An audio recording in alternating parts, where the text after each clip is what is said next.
Hello, everybody. My name is Bear, and this is Friendly Neighborhood Gamer. Today we're doing Friday solo board gaming, and today's solo board gaming is Earthborne Rangers, Lore of the Valley.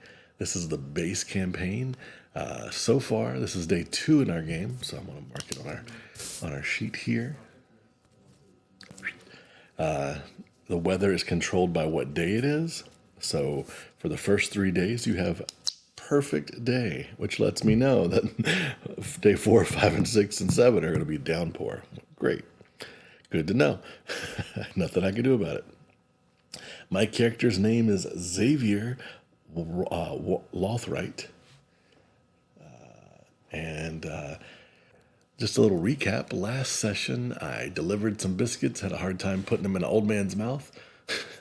Finally fed two people from the next town over of White Sky.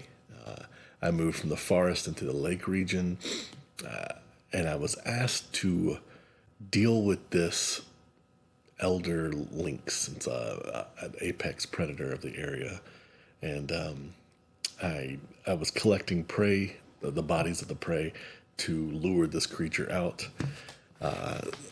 I currently have 2 out of the 5 corpses to lure out Quiet. I'm pretty familiar with the lake area, and I know that the only prey that's in that area are also predators. They're little small otter cat things called romping lutrinals, and they're pretty aggressive, and they gang up on you.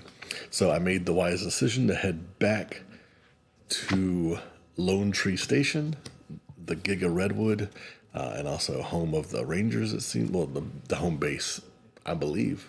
I think it's my home base. It's where I start the game. So yeah, I've made my way back there. I am approaching it essentially. I camped out somewhere along the road, and I'm back there for story reasons. All right, so I've marked that it's day 2. I have off screen, if you are watching this, I have shuffled my deck. I've shuffled the location deck with Lone Tree Station. I've shuffled the test deck, and we're ready to go. So I'm going to do some quick reading because we're approaching Lone Tree Station, and it is a good way to set the mood. So we'll flip this over and read the intro for Lone Tree Station, just so you guys can get a mental picture at home of what my character is seeing, and help me too. Visible for miles around, Lone Tree is a single enormous giga redwood rising out of the thick grass of a high prairie. From far away, the tree is all you can see. But as you come closer, you can see the rest of the station. The large box garden plots hanging from the branches of the station, the airship Swift that's moored at the dock in the tree's crown, the doors and windows carved into the trunk and peeking out from among the roots. Lone Tree Station has been the base of operations for the Rangers ever since the people came to the valley. Ever since you became a ranger, it's been your home. So yeah, this is my home. Cool. So without further ado, we shall go on the hunt for some more prey so we can lure out Quiet. So I'm going to draw my cards. 1, 2, 3, 4, 5, 6. Arrival step, search the path deck for the next predator and discard it. And then lead ranger, which is me, because I'm the only one here, draws a card. From my hand, I'm playing with my hand up because I'm the only ranger, and you guys should be able to see what I'm doing. And we're going to eventually have a green screen working. Blue's working on that in the background. I have bold, intention translator, safeguard, ancestral teachings, carbon forged trowel, and persuasive. All right, so I'm searching the deck for the next predator and discarding it. Oh, and very first card I drew was a prowling wolfhound. Wolfhound. All right. Let me draw the first card as it says and then flip this over. Oh no, it's a prowling wolfhound. So I woke up to my from my camp and setting it up, and a prowling wolfhound approaches. So, round structure. Each ranger draws one path card.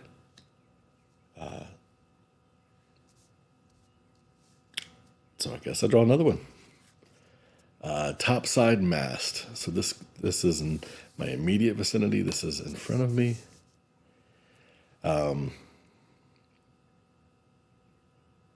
Tops and mast. It's a feature structure. Ascent 42.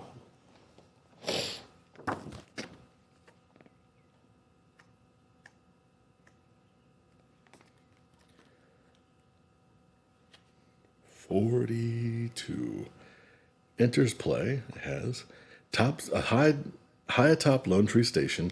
You'll find a series of circular platforms of polished wood and forged carbon.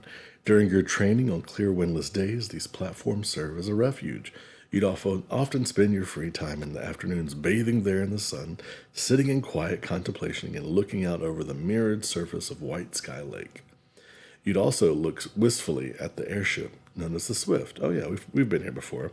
So there's like a bug-shaped ship up there that can glide, and if you work with them, it can glide you to another location that's nearby.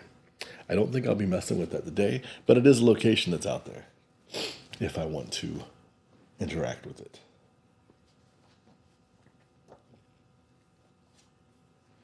I need to get rid of this predator here because I'm here for prey. I am the predator.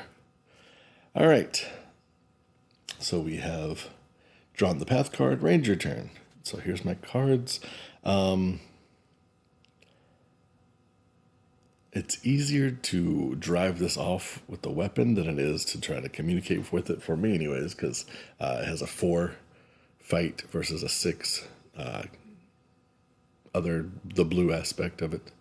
I need to learn the words for this. Eventually I will. I apologize. All right, so I'm going to spend two of the fitness to equip my carbon forged trowel. And then, let me flip my screen so you guys can see closer up of my,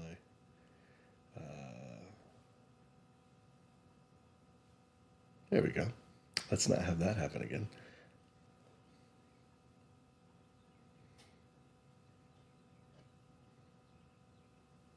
All right.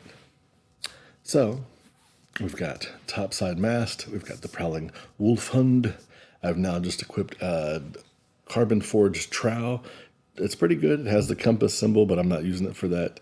And then it has 2 abilities. One is I can use spirit and then the triangle to tend to the local plants and interact with that. Or I can do fitness and the interlocking links to do a strike action, which would be what I'd be going with. It's not the best weapon, but I need 2 successes when I do a strike to put 1 damage to a being for every 2 effort.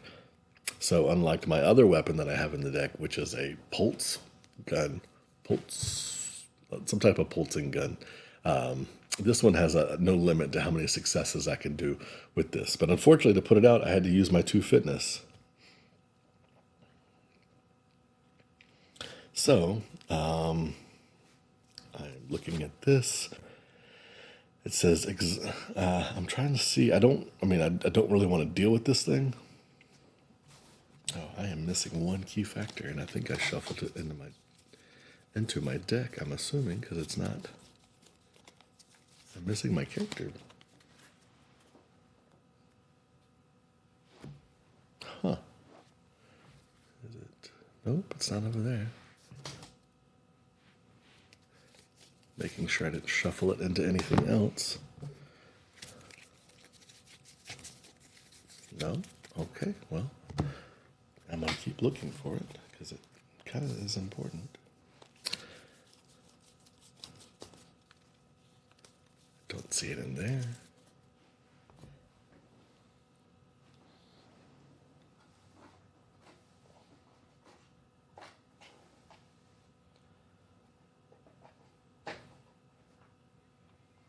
kind of a big deal. I need my character. Because I know it has the ability to... the Guardian card has the ability to lower the presence of something to 0. And that is a big part of my actions. Jeez, that sucks. Well, for the time being, I will... I know for a fact that's what the Guardian does, and it's somewhere in the room. I'm sure of it. I will...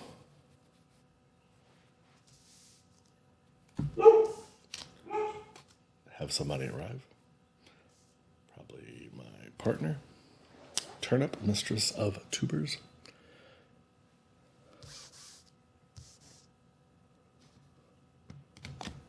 Huh. All right, well, we're going to keep moving forward, and we'll figure it out off screen later. So I will activate my ability card, which we'll just use this to represent that until I get it.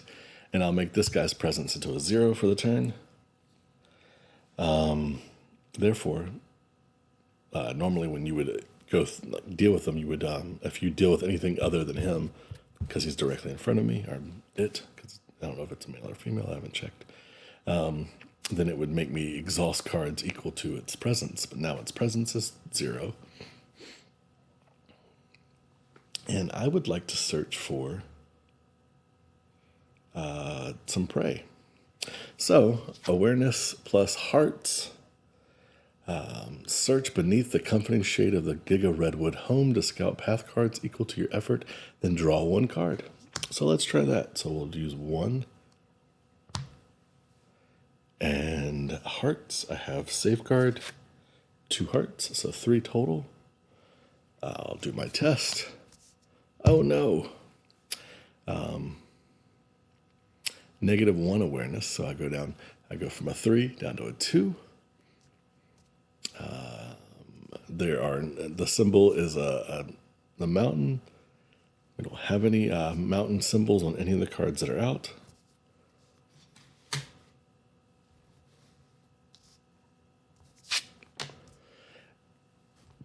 One. Oh, no. 1, 2. I'll scout it. Spirit Speaker Nal and Cordo Ranger Veteran. I don't really want to do a side quest. I want to finish the quest that I'm already on. So I'm going to take a risk and put these guys on the bottom, because I'm not trying to talk to anybody right now. I'm trying to find prey. So then I draw 1 card. Oh no, it's High Pimpot.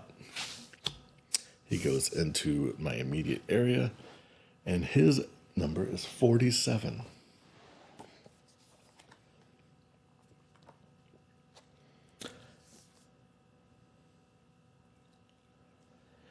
You hear High's shrill whistling long before you see him. It's said that every ranger in the valley has tried to teach High Pimpot a new song to whistle, but none of them have succeeded. Eventually you spout the stout little gnome of a man, intently chopping and mixing vinegary, smelling herbs and vegetables into a large bowl. Good, you're here, he says without looking at you. Try this stew. I need to know if I've hit the right balance between pleasant heat and tongue searing. What does it need? Kelpweed? Morning root? You can help High Pimpot by gathering ingredients for stew, or you can clear him with tokens to ask him how to make the stew as good as possible.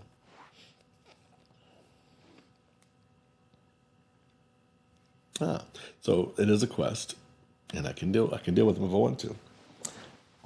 Listen, dude, I got stuff to do. I ain't got time for that. Ain't nobody got time for that. All right. I am not really interested in doing that, so I'm going to look again. I'm going to spend another one of my awareness to do the search action. I'm going to spend ancestral teachings.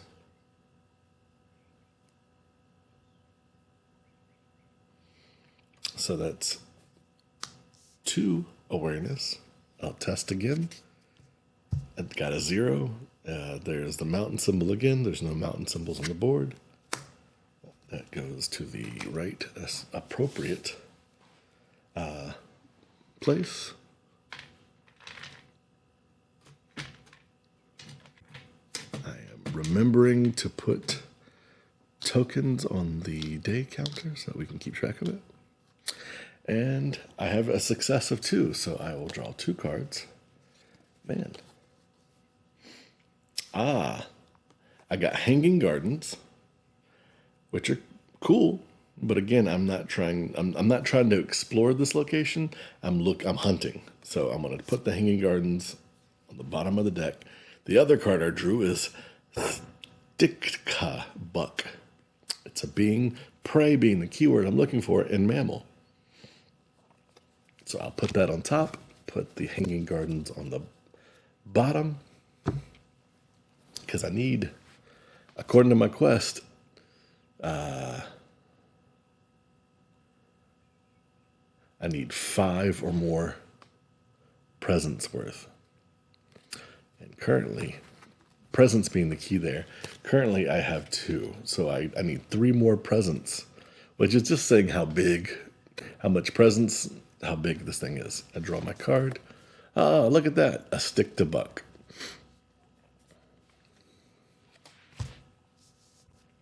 He's only got a presence of 1, so he's not huge, but he is a prey. He's kind of easier to deal with.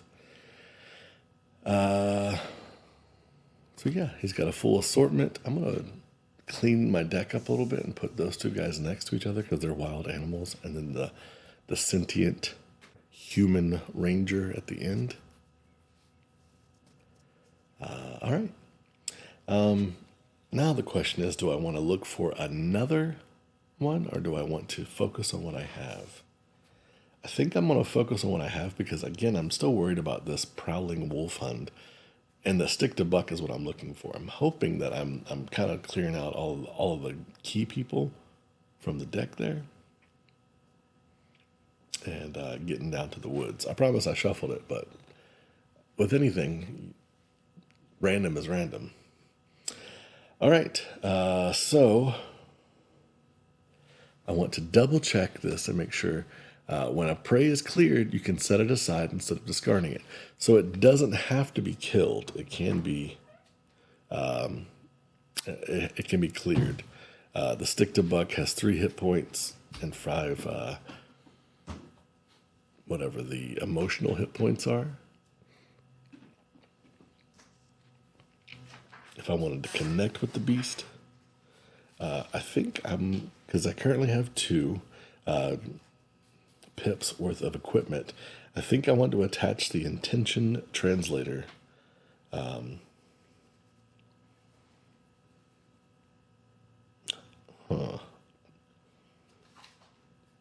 Maybe not.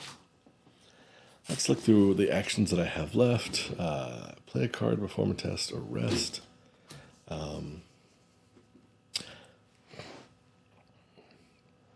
Equipping this carbon forged trowel kind of used up all my fitness, so I can't really attack this prowling wolf hunt or the Stikka Buck. So I think I'm gonna pass my turn. So everything readies. One of the cloud tokens comes off of the off the perfect day.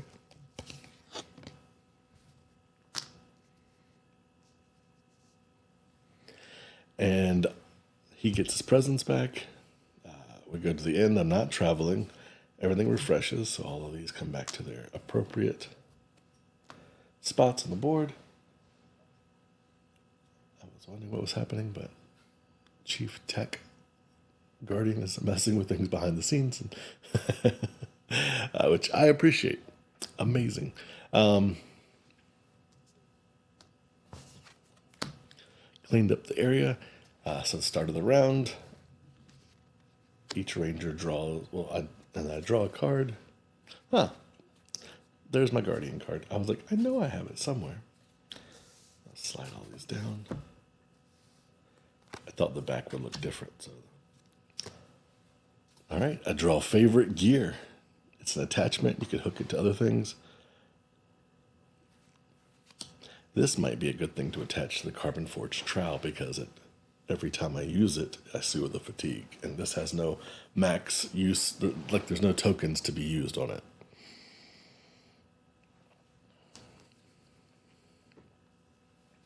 All right. So, start of the turn, Ranger draws card. Sunberry Bramble. Feature flora and its food. I can pluck the thorn-ringed fruit to add 1 damage to this card and soothe 2 fatigue. If you fail, this fatigues you instead. I wonder if blue has got the screen going. We can find out.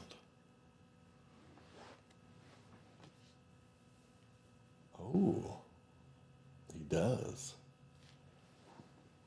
It's very blurry. I'm gonna wiggle my fingers at it. We'll see if it works. Wiggle, wiggle, wiggle, wiggle, wiggle. Yeah. Wiggle, wiggle, wiggle, wiggle, wiggle. If you're watching from home, wiggle with me. Maybe. I don't feel like you're wiggling hard enough, apparently. Because it's not working. This is me pointing at the camera. Wiggle, wiggle, wiggle. Focus, focus, focus. Oh, that was a zoom. I feel like I'm on a children's show where I'm telling the audience to do things. Oh, ooh. You wiggled too much. Turn the wiggle down to like a 3.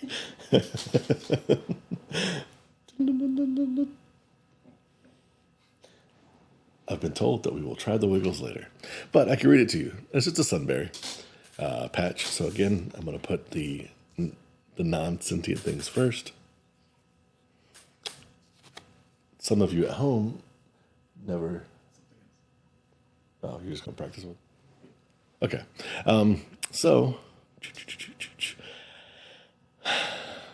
Part of me is like, let's go straight for the thing I actually want to do. And then the other part of me is like, I need to handle this damn wolf. But I think I can, with my guardian, I can use its presence reducing ability. Because there's only one of them.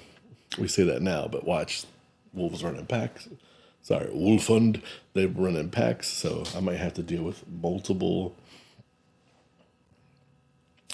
of them at some point. But you know what? Fortune favors the bold, and I'm going to go for the gold. All right. So we're going to try using my carbon forged trowel to kill this stick to buck. And so I've exerted 1 fitness. I have a card that has the link on it. So that's a 2. I need at minimum 2 successes. I currently have 2 successes. So as long as the deck does not deck me, I'll be good. Let's see. The deck decked me. So I got -1 to fitness, which is bad. It has the mountain symbol on it.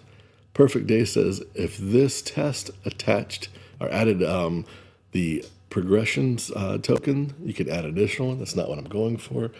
Going down, the next mountain symbol's here. It says if there's an active predator, exhaust it, add 2 damage to it, and then add 1 damage to this being equal to that predator's presence. So the deer, the stick to buck, and the prowling wolfhund are fighting. And I'm over here just trying to kill the buck, so I appreciate. So the wolfhund now has 2 damage. The stick to buck has 1. So I mean they're helping. Oh, cool.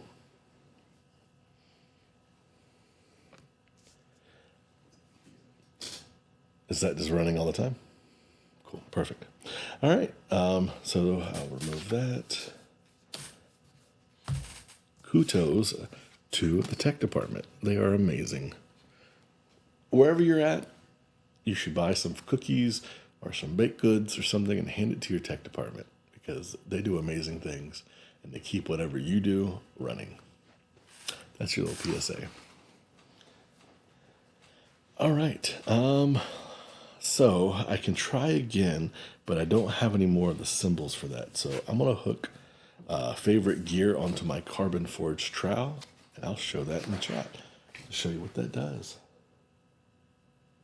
Boom. I wonder if that is as big as that can get. I think it is. So for those of you at home, you can see it. So that's an attachment you put onto another piece of equipment, and anytime you use that piece of equipment, it will heal a fatigue off of you. So eventually I will be fatigued. And that's, again, it's a mechanic that is part of the game. You want to be fatigued because that's how you draw cards easier. So I put that there.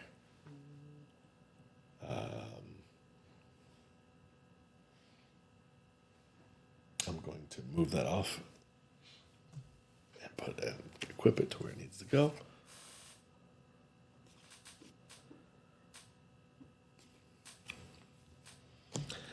I need to draw more cards because I'm running out of cards here. I'm tempted to look for more stuff, but I need a bigger hand size. So I'm going to do the action here where it says focus and remember your training. So focus, I've got 2 of that. And then I'm going to just try and draw one card. It is a test, so you have to test. I'm hoping. Oh, I got decked.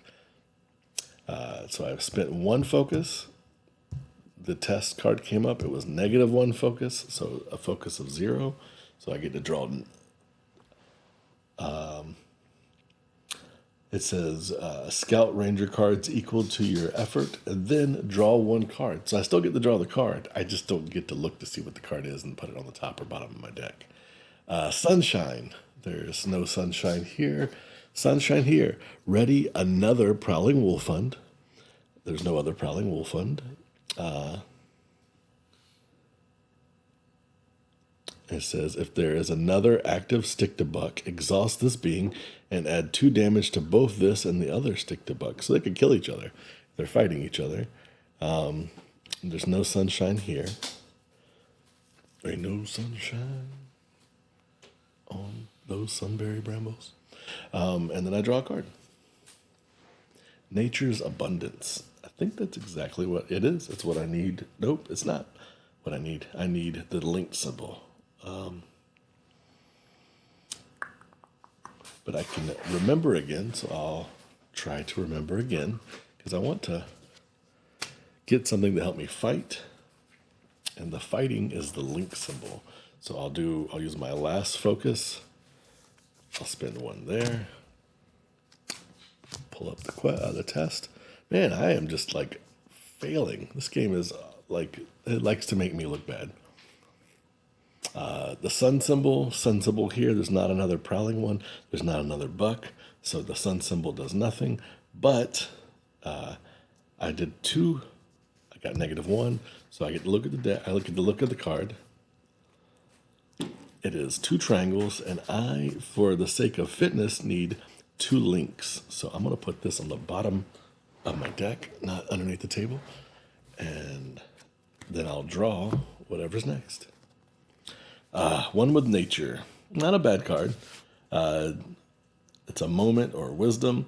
Reduce the presence of the next card in play to 0. Presence of each card in play to 0 until the end of the turn. It's expensive. It's my 3-cost awareness card, which that's my best stat. And if I was trying to get away or move, I figured that was my dump stat. That would not be my dump stat. That'd be my best stat, because if I wanted to get away, that's what you use to move to another area, was my mindset. In retrospect, I'm kind of wishing I had gone more fighty because the number of times that I've needed to murder an animal or defend myself, I just haven't been able to do it. All right, so I'm out of focus. I have plenty of awareness, so I guess I could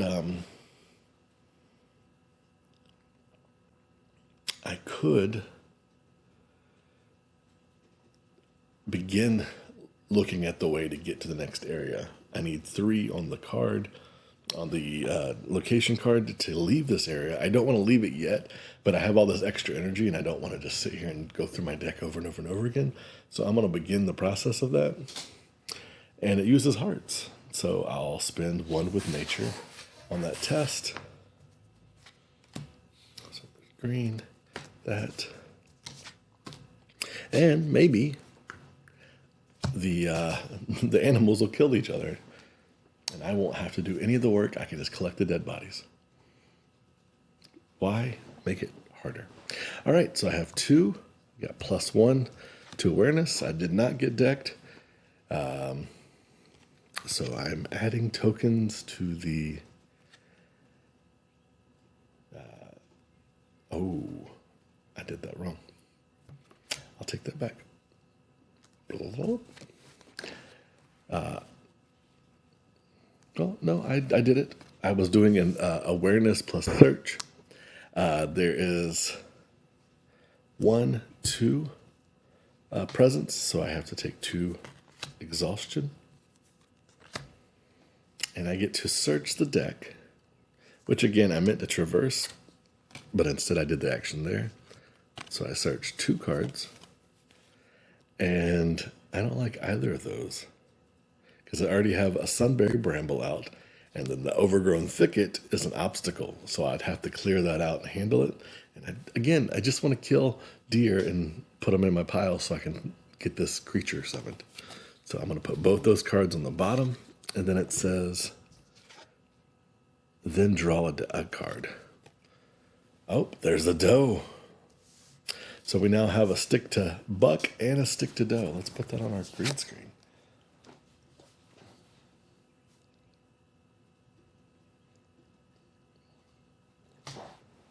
Artwork is really nice. I like the artwork for this game. I know I say that a lot when I'm talking, but I mean, I need to learn who the artist is. Give him a shout out. All right. So the stick to doe says it's a being, prey, which is what we're looking for, and mammal, spirit, and link, and you can shoo away the skittish grazer to move this being. So you could, it's currently in my front area, you can move it to just up the road. And then it says if there are 1 or more stick to bucks in play, they're drawn to the doe. Move each stick to buck within reach. If there's an active predator, when I draw the mountain symbol, which the mountain symbol wasn't out when this came out, I should have done that. So if there's an active predator, exhaust it, add 2 damage to it. So that kills this, it kills the wolf hund and adds a damage to this being equal to that predator's presence. So the buck killed the wolf hund. Which makes sense, because in actuality, a lone wolf could probably not take down a buck. You would need a whole pack to take down a buck. So I'm going to slide all these over just to make my play area look decent. And that wolf hunt did most of the work for me. It did 2 of the 3 damage that I needed. So awesome. All right. I've got 2 exhaustion. I'm going to try and kill this stick to buck. So I'm going to expend. Am I going to do that? Because the test requires a link. I wonder what order of operations would be. Because it says after you. Oh.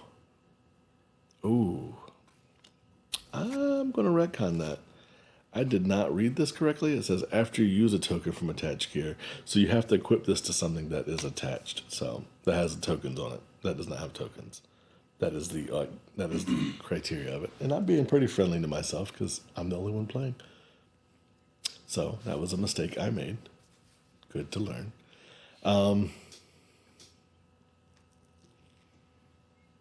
I'm gonna not do. I'm gonna not have that on there, and I'm going to try and tend this sunberry bramble instead because I have. Well, I can't do that either because I used that one.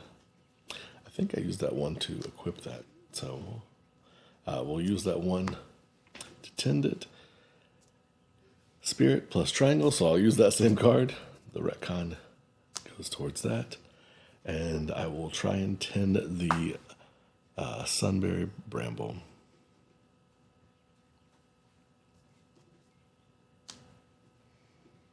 So, I'm sorry, it's awareness and a triangle. So boom, boom, boom. Difficulty is 2. I have 2. Oh, Jesus. I got decked again. -1 awareness, so I go down to a 1, so I'm not successful. And it has the red, so we go top, nothing red. Down here, stick to buck. If there's an active stick to doe, the buck charges. Suffer 1 injury. Oh, man. I got dealt an injury. It's territorial. And then high pimpot, chef. If there's an active predator, there's not. I need to handle that buck because I need to kill it anyways. And then this says, if you fail, this feature fatigues you. So I'm over here trying to pick some of these sunberry brambles, and this buck is like, "Hey, what the hell are you doing?" So it like charges me, knocks me into the bramble bush, and I get stuck in brambles, and I got charged by a buck. I'm having a bad second day. All right. I'm gonna try and kill the buck.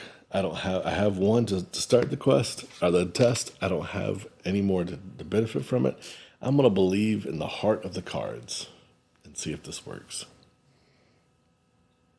If I fail, I suffer an injury. Oh my goodness, I'm getting decked left and right today. So I had 1 effort. I just lost an effort from fitness. So I have an effort of 0. So I try to approach this buck with my little carbon forged trowel, and the buck kicks me.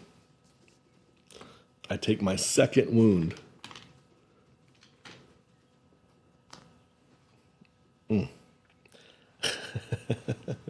Xavier is having a hard day. Well, I'm done. I have no more actions really I can do. So I'm gonna end the turn, ready everything, get all my tokens back. Tomorrow, I'm going to get this buck out of here. I believe in it. I believe it.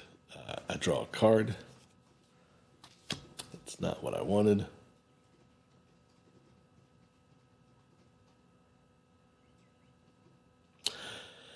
All right. We take a cloud off. It's about to, at the end of this turn, it's about to get real sunny, which is not good. Not horrible, but it fatigues you as the sun goes.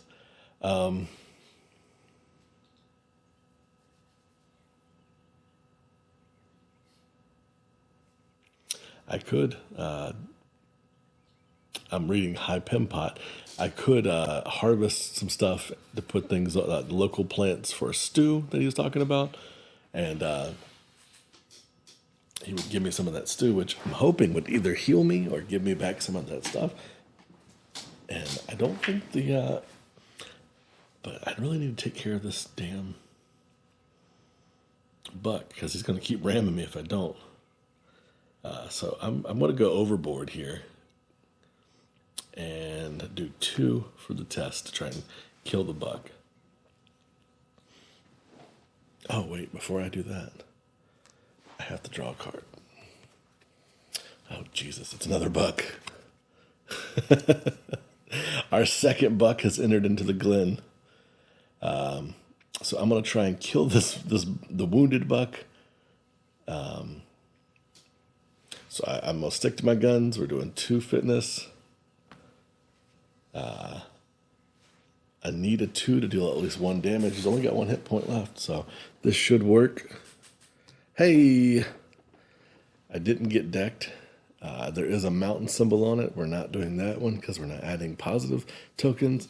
If there's an active, oh no, if there is an active predator, there is not. So I am successful. I kill the buck with my carbon forged trowel as a mighty hunter. I'm stabbing this guy with the damn trowel.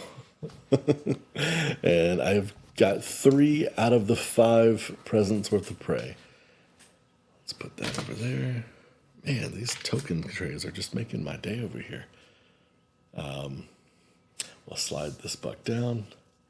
All right. Well, we're closer to our goal. In fact, we have all of the presents that we need on the board if we wanted to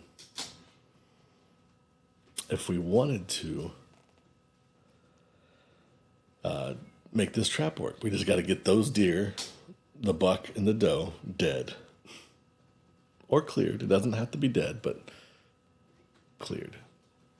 All right. I can't do any more fitness tests, so I'm going to try and harvest,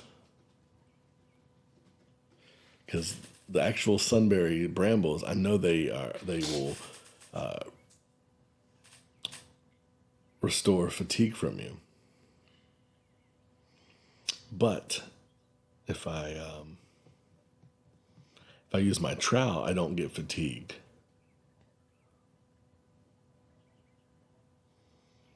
Tend to local plants and add or discard. Oh, no, I need to do this.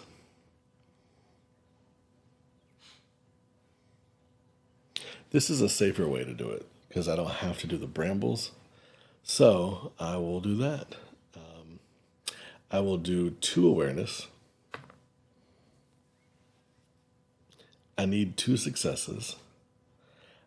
I'm taking a risk here because if I fail, I have 1 triangle and 1 more. So I'm hoping that I can do 2 of these.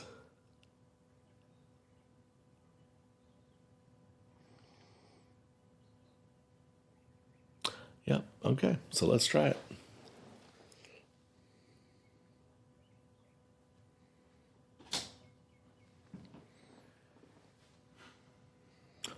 To attach a flora face down to. So I just take this flora and put it face down underneath him. So I'm just removing the whole bush and giving it to him. Man, that guy's, I don't know, what the hell kind of chef is this going to take a whole bush and put it into a stew? Well, that's what it says. So that being said, I think I will use my card as well. So that gets me at 3. I need 2 successes. I'm at 3. And of course now I get a +1. So that's 4. I needed 2. I attach this to him. And I give him a whole damn bush full of sunberry bramble. All right.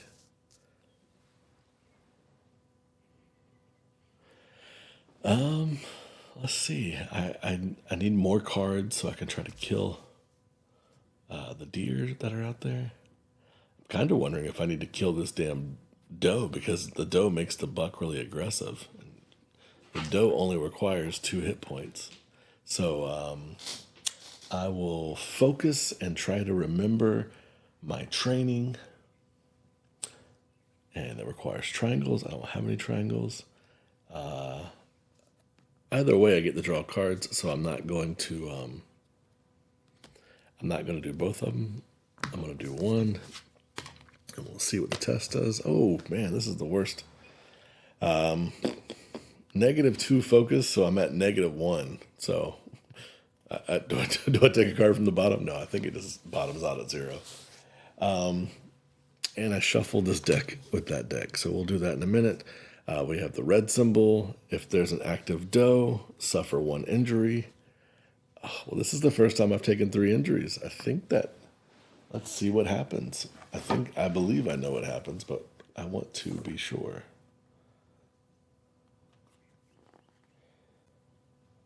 Injury, injury, injury. 23.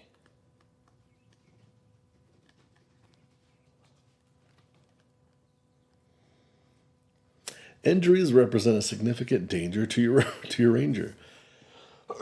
Excuse me. If your ranger accumulates too many injuries, they will be forced to stop for the night. In a game, effect injures your ranger. Place a harm token on your. Discard all the cards in your fatigue stack. Oh, well, that's good to know. Those are all gone. For each injury you've suffered, you suffer 1 fatigue during the refresh phase. When you are instructed to heal an injury, remove 1 harm from your roll. After you get your 3rd, you must end the day. So, good to know. I have made a couple mistakes, but apparently this will be 2nd and 3rd day because I'm not giving up. So I took 3 injuries. I was able to get 1 more deer underneath the card.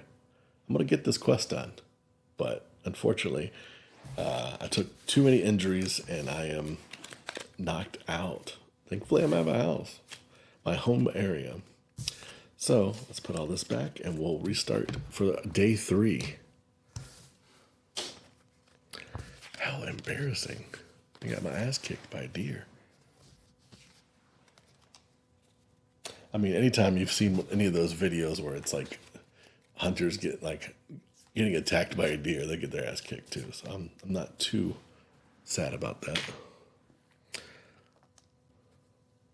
Let's get out a little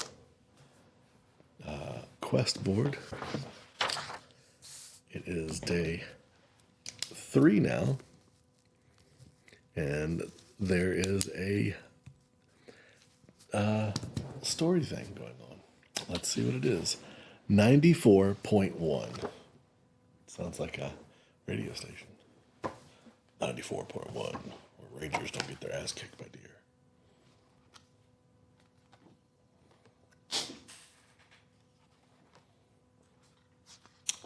Oh dear. World events.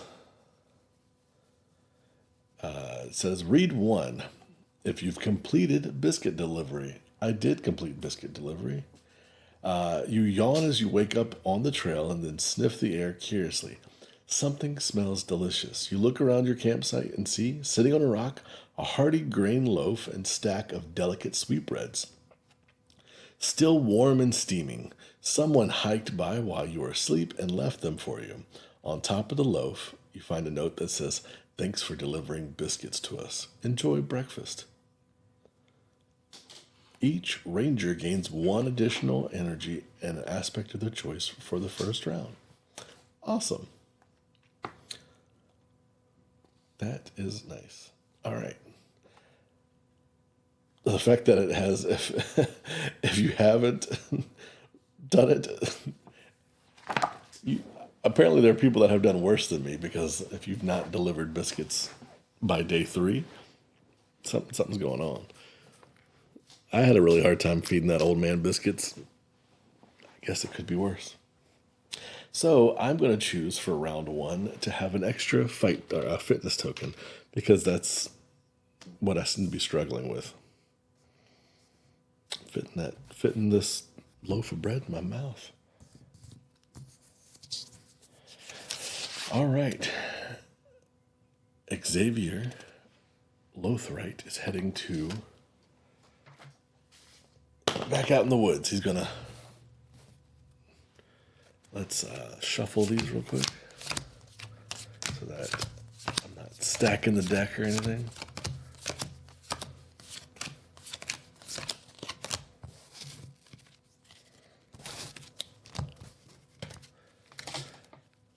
Hopefully I'll have better luck getting some deer. I really want to see what happens when we lure this apex predator out. It sounds kind of cool. I have an idea, but I'll keep keep my opinions to myself. All right, I've shuffled. I'm going to cut to make it fair, and then I'll shuffle my main deck.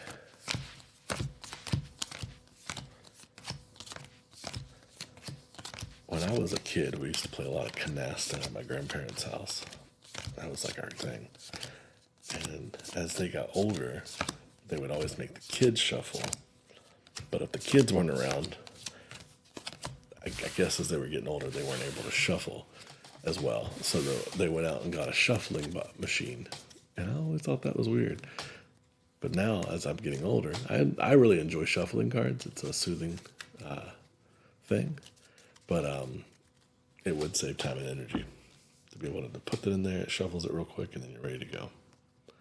All right, I'm going to cut this so that everybody knows I'm not cheating at home. This is a fair game. I mean, if I'm cheating, I'm doing the worst possible job because I got my ass kicked by a deer. All right, day 3. Here we go. Drawing 6 cards. 1, 2, 3, 4, 5, and 6. Nature's Abundance, Bold, Orland Thumper, Astute, Persuasive, and Favorite Gear. I'm going to put Orland Thumper into the card camera. No, I'm not going to do that. It is a gear, tech, weapon.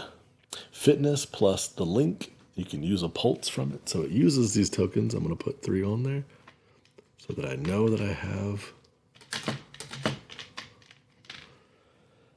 3 shots with this gun.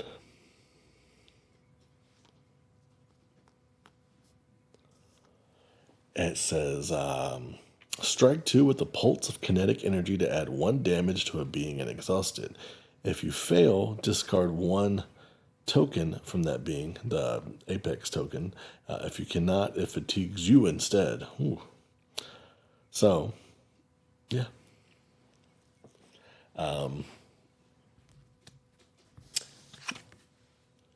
We set up the board by drawing a card, Sunberry Bramble, and then the turn starts and the lead ranger, who's me, draws a card. There's a stick to buck immediately comes out. So I wake up, I eat my bread, I see some Sunberry Bramble, which is pretty common in this area, and there's a stick to buck right there. I don't have to travel very far. Already got my first target for what I want to do. So my first action of my turn, I'm going to spend one of these fitnesses that they've given me, and I'm going to equip my Orland Thumper. Second action, I think I'm going to put my favorite gear on it now that we've read the rules and we are familiar with it, that whenever I spend a token off of this, I can gain a fatigue. I'm hoping that I won't be fatigued, but who knows?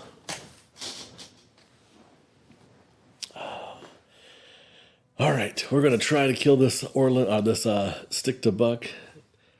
The Orland Thumper it'll literally take all of my charges if I try to do it this way, but I need 2 more presents to complete the lure, to draw out the links that I want to deal with for my quest. So let's get to cracking. Crack-a-lackin'. I'm going to spend 1 fitness. The test requires the link symbol. I have 1 on the persuasive card, so I'll spend that. After you succeed at a test in which you committed this, you may suffer 1 fatigue and add it back to your hand. That's amazing for what I'm doing, so I'm going to do it. I need to shuffle this deck real quick. I'll do it quickly so that we can continue play.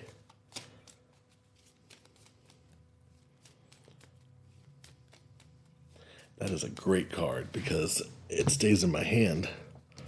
Boom. All right. So I need 2 successes. I drew a good card. I got +1 success, so 3 successes. It doesn't matter. It caps out at 2. I use a charge. And I deal a damage to buck. it says, after you succeeded a test on which you committed this, you may suffer one fatigue to add it back to your hand. So I'll suffer that fatigue, and I put it back in my hand. And then favorite gear says, after you use a token from attached gear, soothe one fatigue. Look at that. Immediately put that in my hand. I couldn't have planned that better if I had. And you guys saw me shuffle. I didn't cheat. All right. I have one more fitness, and I'm gonna try to do my second damage to this guy. I drew one that said shuffle, so I'll put it somewhere in the middle of the deck because it's one card. That, and I'm doing this. Oh no, crap. Fitness, -1.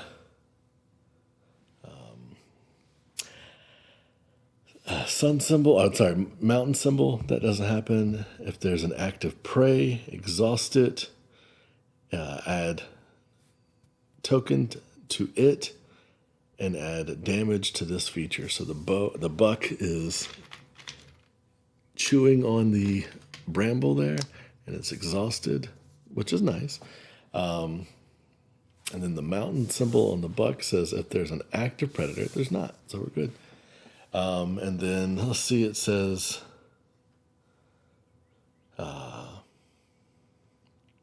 I would put a token on here, and then this would say remove the token from the deer, so they balance each other out.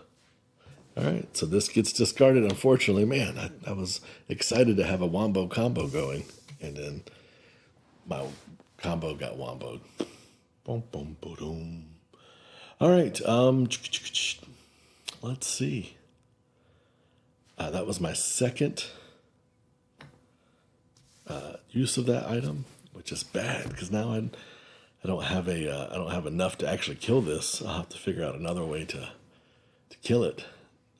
I'm gonna remember my training, so that's focused and triangle. Let me make sure I am doing this right. Each ranger may add a damage to a flora.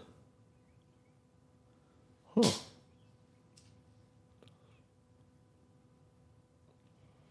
I think I'll use Astute because that gives me 2 triangles, which will let me dig through my deck a little better. So that's a 3. We'll test. I'm glad I did because I got a -1 to focus. So 3 goes down to 2. Mountain, if there's an active prey, there's not because it's tapped. So we're good. So I'll look at the top 2 cards in my deck, 1 and 2. I got a bold, which has 2 compass symbols, and then ancestral teaching, which has a heart, which is what I'm really looking for. And it has some text as well. These are not what I'm looking for, though, because I'm trying to kill these. I mean, they're looking for my trowel, or I'm looking for the symbol to help me deal more damage. So I'm going to put them on the bottom because I am searching my deck, and I draw. And I got a link symbol, and that is what I need for my tests. So that's good. That is the same card I had previously, so I could hopefully make this combo wombo again. All right. I am out of fitness. Sure. I have 1 focus left. I'll try to remember my training. Kind of mill through my deck a little bit. Why am I doing that? Draw this. Cool. I get to look at the top card. It's another Orland Thumper. I think I'll draw it.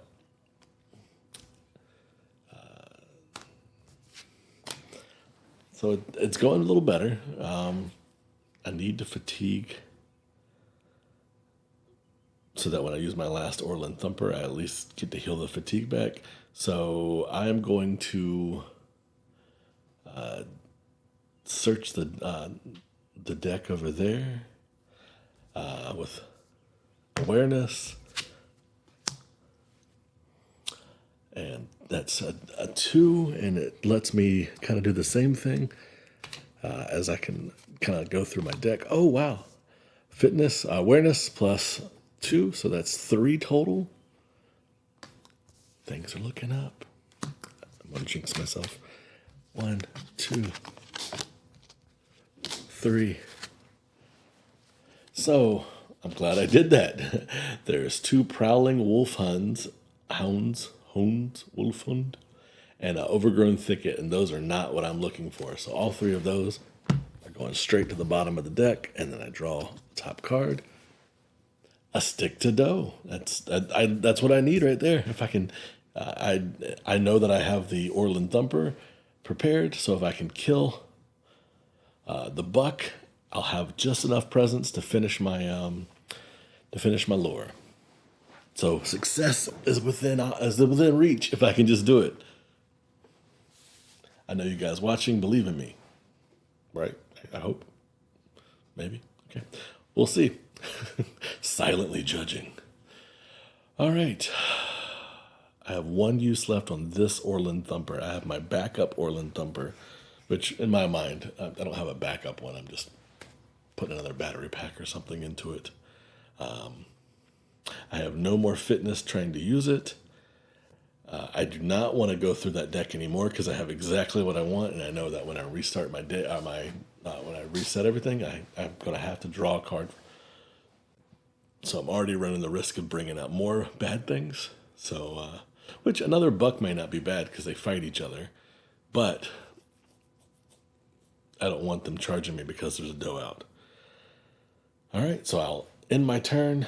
I don't have any. We go down to the travel phase. I'm not ready to travel.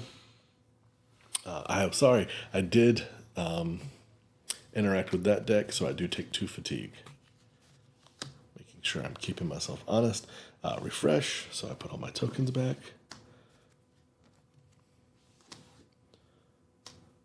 Tokens everywhere. Take a cloud marker off perfect day. I ready the buck. All right. I draw a card at the start of the turn. I draw a card from my deck, sorry, at the end of my turn. One with nature. And then I draw from the location deck. Oh no, it's the caustic mulcher. This is the big bad in this area. It's essentially a being. It's a biomeld. It's this large, gangly monster, essentially, as far as monsters go. It essentially walks around and like sucks things up into its like body mass, and it kind of reminds me of The Thing from John Carpenter's The Thing, like sucking up creatures into this mass, and you have to like either try to kill it or just stay out of its way. Is generally how I try to handle it. So that is up the road. It's not here, but you can see it off the distance. And if I try to, I'll have to be careful messing with it. Caustic mulcher. I remember previously somebody had mentioned that one of the rangers in this area wanted to deal with it, essentially, and thought it was a bad thing. So that leads me to believe there will be a quest to deal with it at some point. All right. I am going to ignore that thing as much as I can.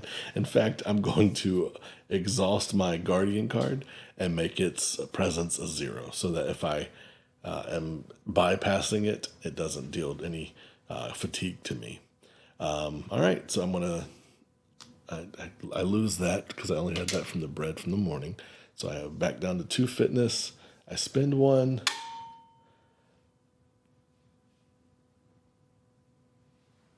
I heard a ting. Nobody's dead. All right. I spend 1. I'm going to spend persuasive. And if I'm successful, I get to draw that card back.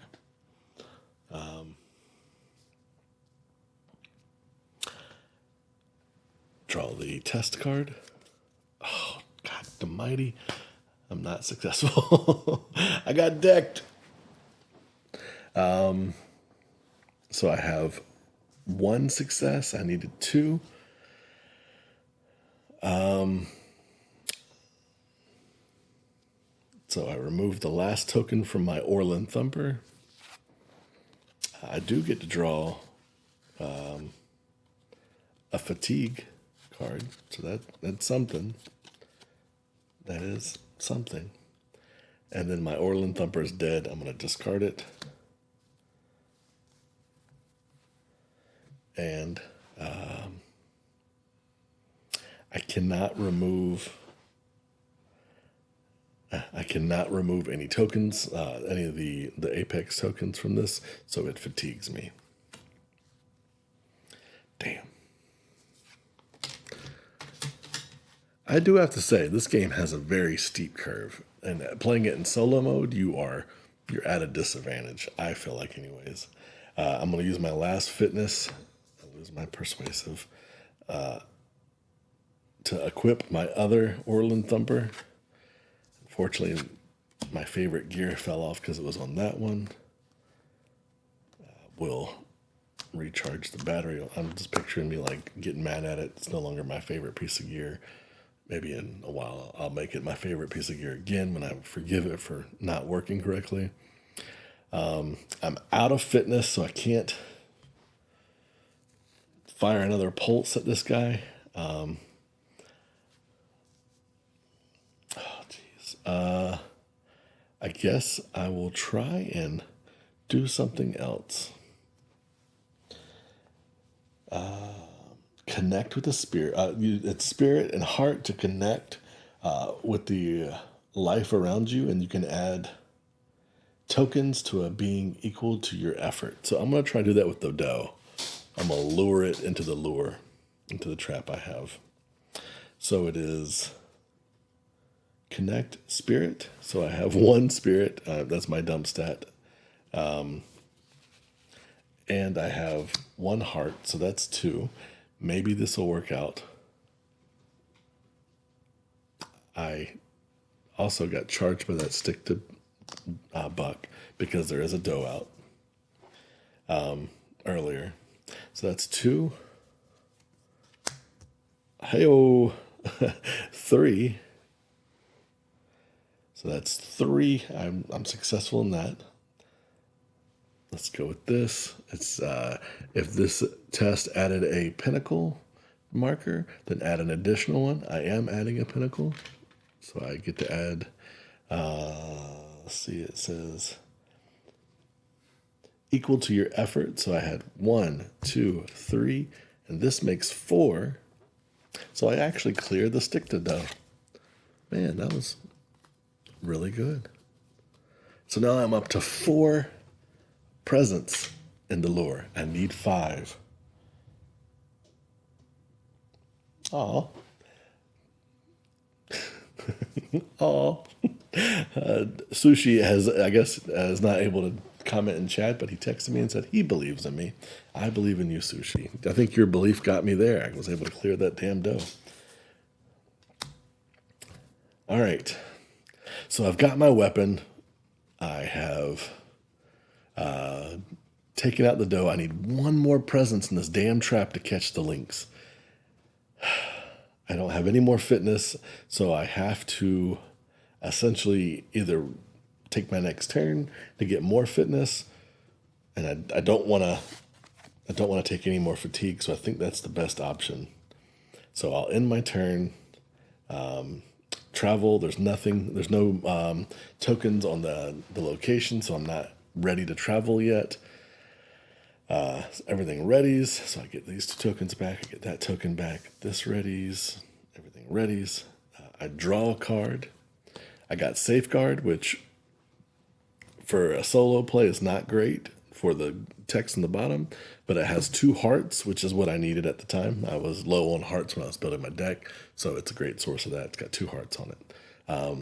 Top of the round, I draw a card. Hanging Gardens. So I'm moving through the woods. I'm seeing this giga redwood in the distance, and then I see the Hanging Gardens. It comes within reach. I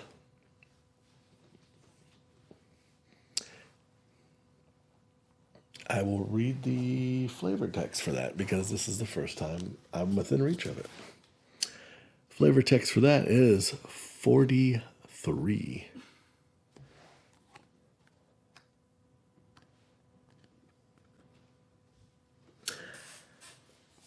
5 meters above the ground, you step out of the doorway leading into the trunk of Lone Tree and onto the wildly swinging catwalk of boards and ropes. You keep a firm grip as you make your way toward the massive boxes, each as large as a flatboat and overflowing with plants that hang from the tree's thick branches. As the wind shifts, you catch the heady aroma of blooming flowers and ripe vegetables. So first of all, I'm in this, like, I'm moving amongst this giga redwood, and these animals live in this redwood as well. That sounds horrible. Like, I feel like there should be like a town instead of just forest and redwood together. It's like I can hear the animals right there. My dogs are barking. Somebody's home. But the city and the woods are mixed together for the sake of the game, and these animals are just roaming around living areas. So cool. It offers me an awareness and triangle action, which lets me eat the abundant fruit to add 1 damage to this feature, soothe 3 fatigue, and heal an injury, which I have an injury. I don't have 3 yet, but I'm getting there. So that's awesome. It's a feature, it's flora, and a structure.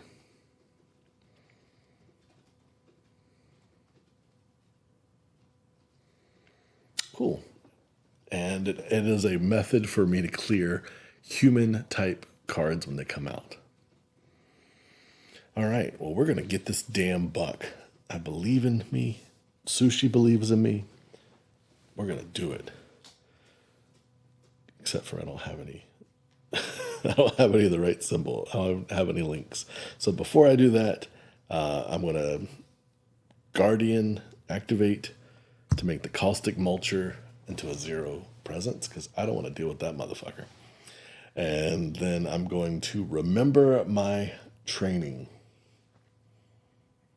Focus and triangle, which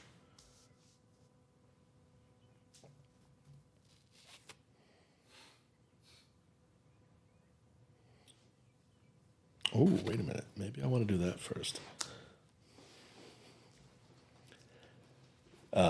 I'll use 1 spirit and play Nature's Abundance.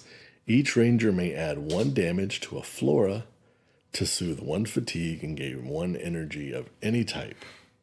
When damage is added to a flora in this way, it may not exceed the flora's threshold. So I can't kill the flora with this card, but I can add it to it. So I can't put it on the Sunberry Bramble because it's only got 2 damage and it's already got 1. So I can't kill it, but I put it on the Hanging Gardens. I heal a fatigue, which draws me into Local Fair, which I already have 1. Yay. I was hoping for something better. And then I get to gain an energy of any type. So I will take another focus or fitness, because that's what I'm short in, and that'll allow me to hopefully kill this buck a little easier. So now I will try and remember my training. Focus. Don't have any triangles, but you don't need to. Take a test. All right, I got a 0 focus there, so my total is 1.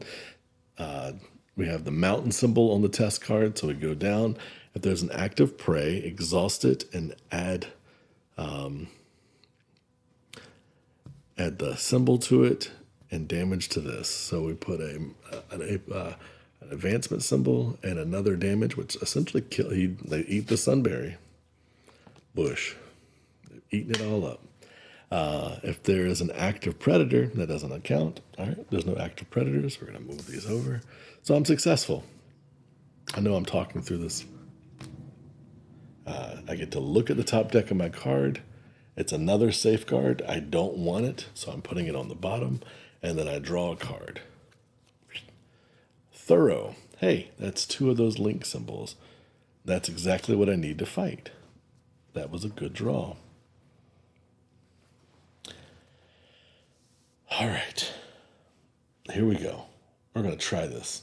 Cats has entered the chat. Hey, Cats, how you doing? I'm about to try and hunt this stick to buck, which is a large deer, and I need to get it so I can put it on this pile that I'm using for a trap to lure an apex predator.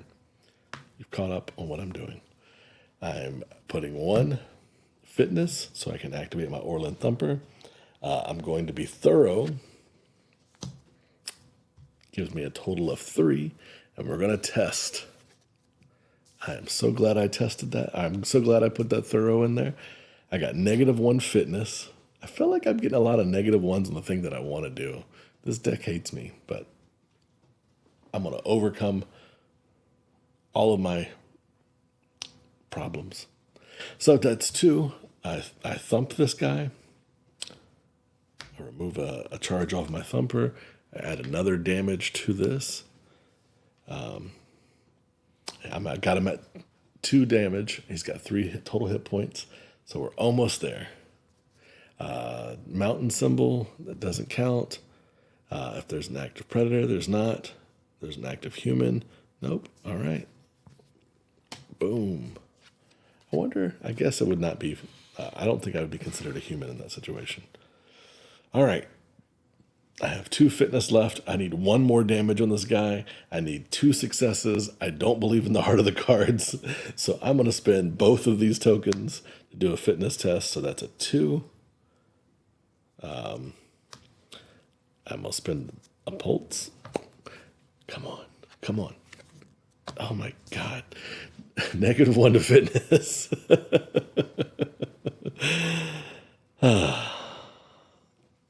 So I fail. The sunshine symbol, we go from top to bottom. Caustic Mulcher has one. If there's another active being, exhaust it and attach it to this biomeld.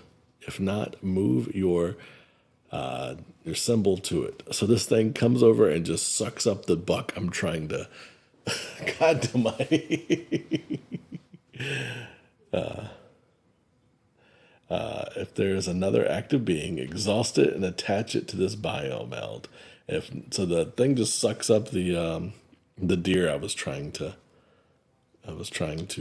hunt.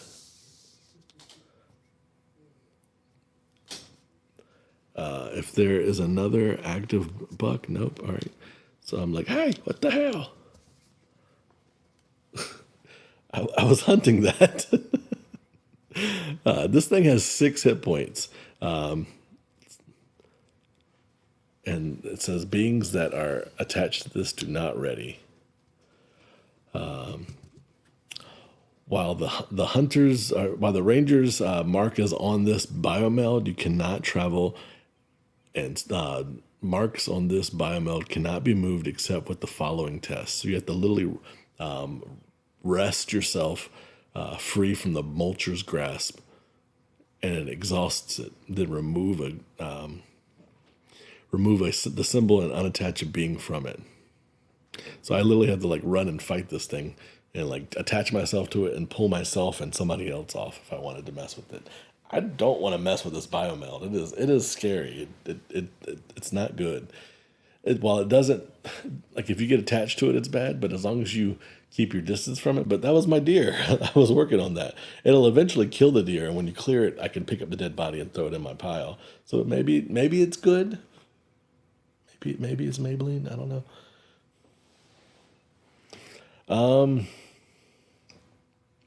I guess I'll wait to see if this thing falls off. My deer falls off this mulcher. Awareness. I'll spend.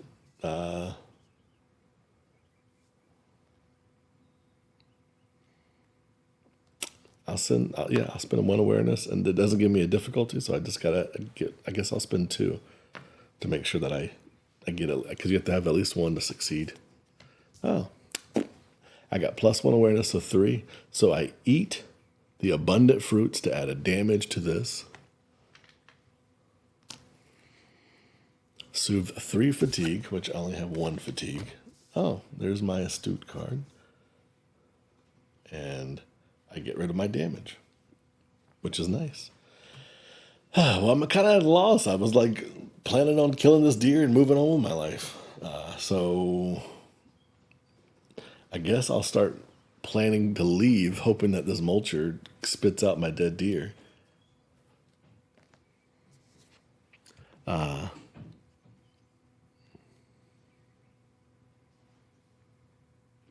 Oh, so the test says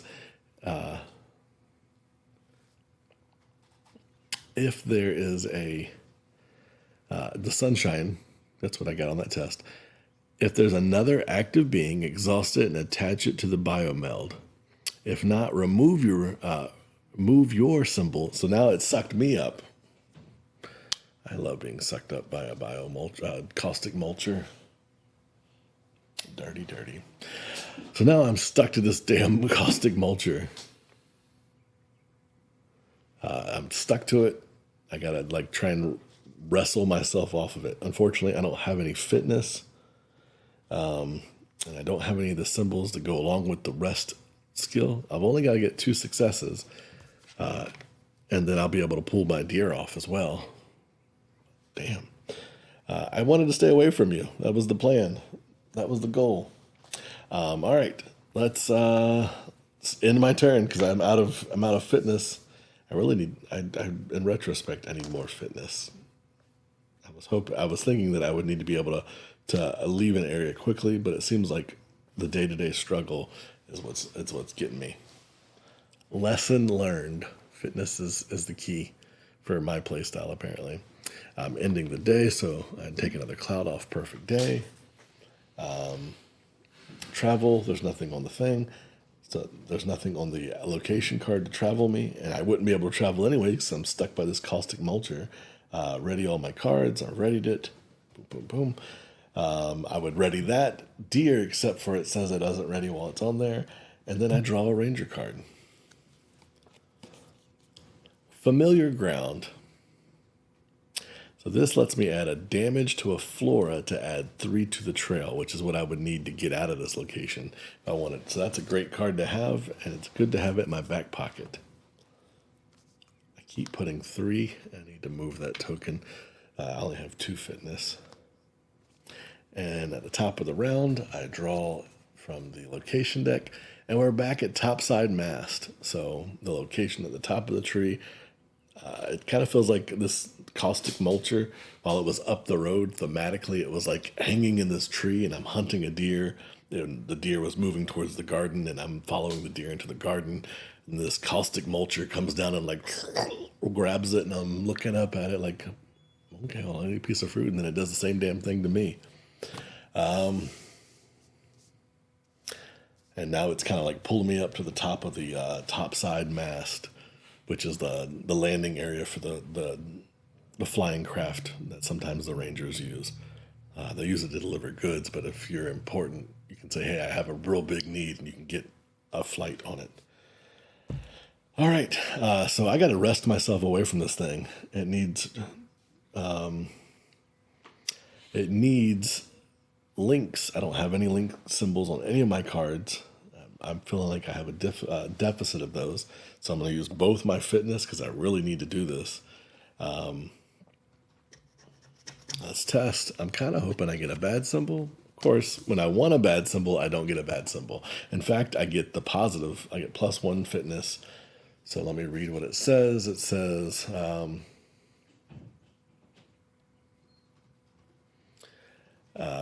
then remove,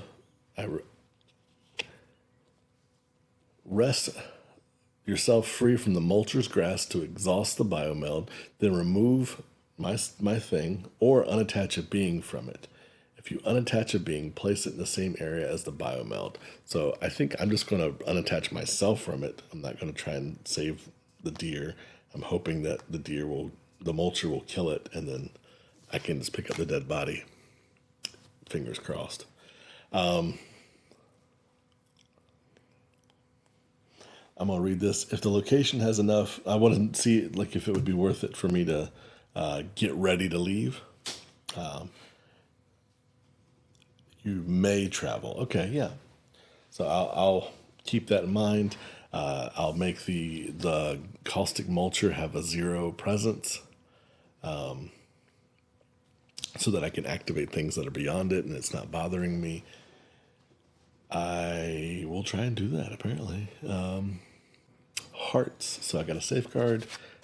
I have this card specifically for the hearts. So, no, wait. I don't want to draw more cards. I want to traverse.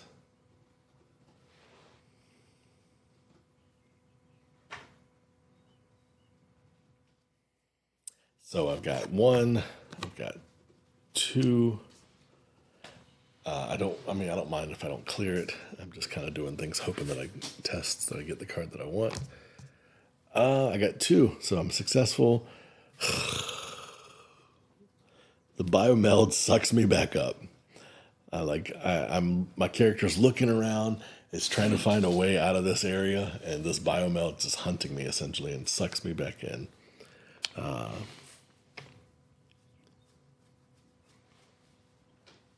But I do succeed at the test.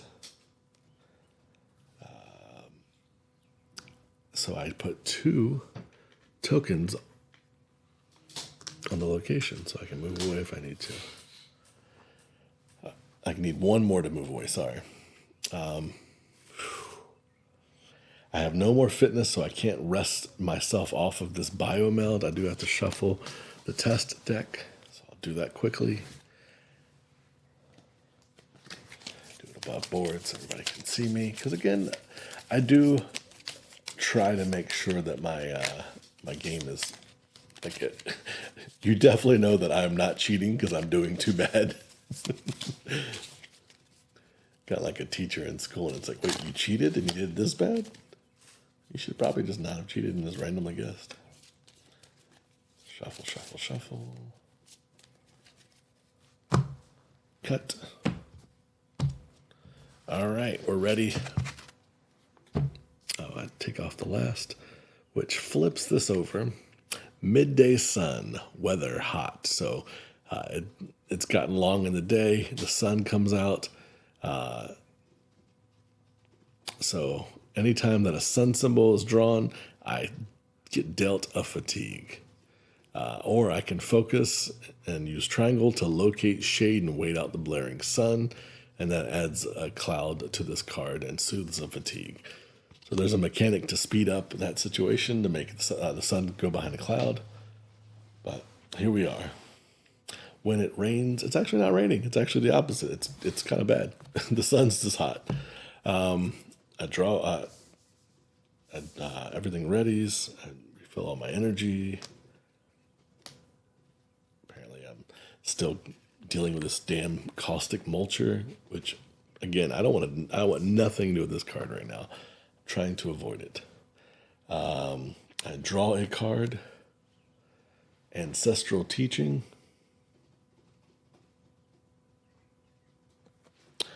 Yep. Okay. It's another heart card. Cool. Top of the round. Cordo, Ranger Veteran. Oh, he's cool. Friendly. I can go hunting with him. Oh, well, that would have been nice if he had been out earlier. He has a text. So 44.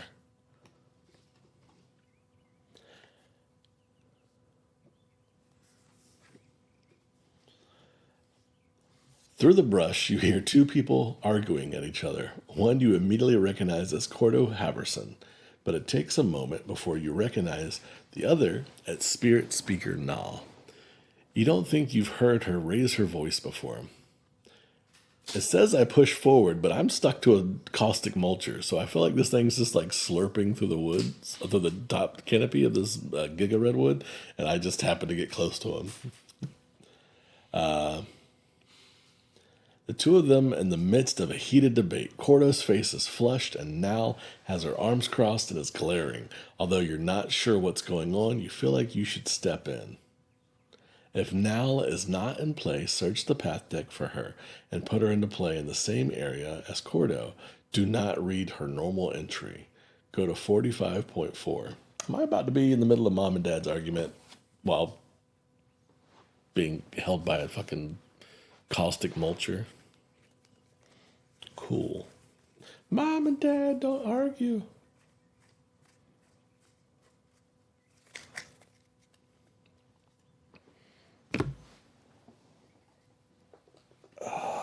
let's find this person.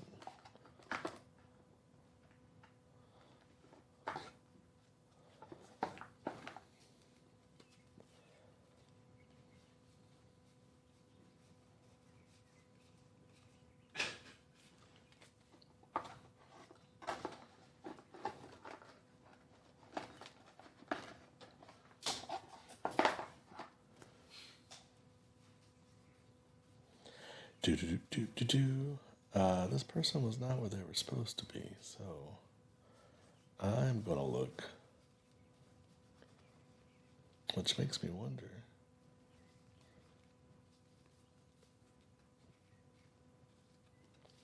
If I've done something wrong, because, sometimes that happens. I am human. I make mistakes.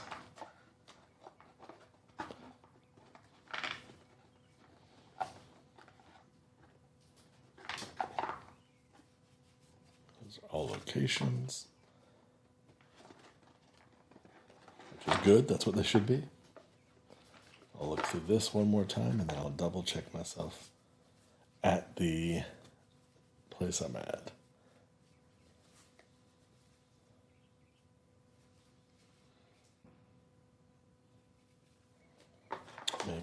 Maybe I do have it and I've just messed up. Let's look one more time through this.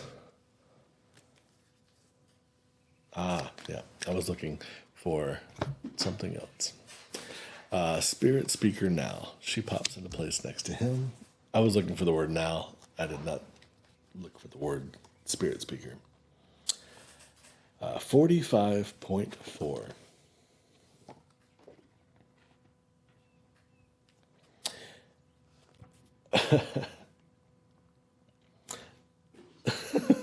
This is kind of silly the way this is playing out for me, but it is what it is.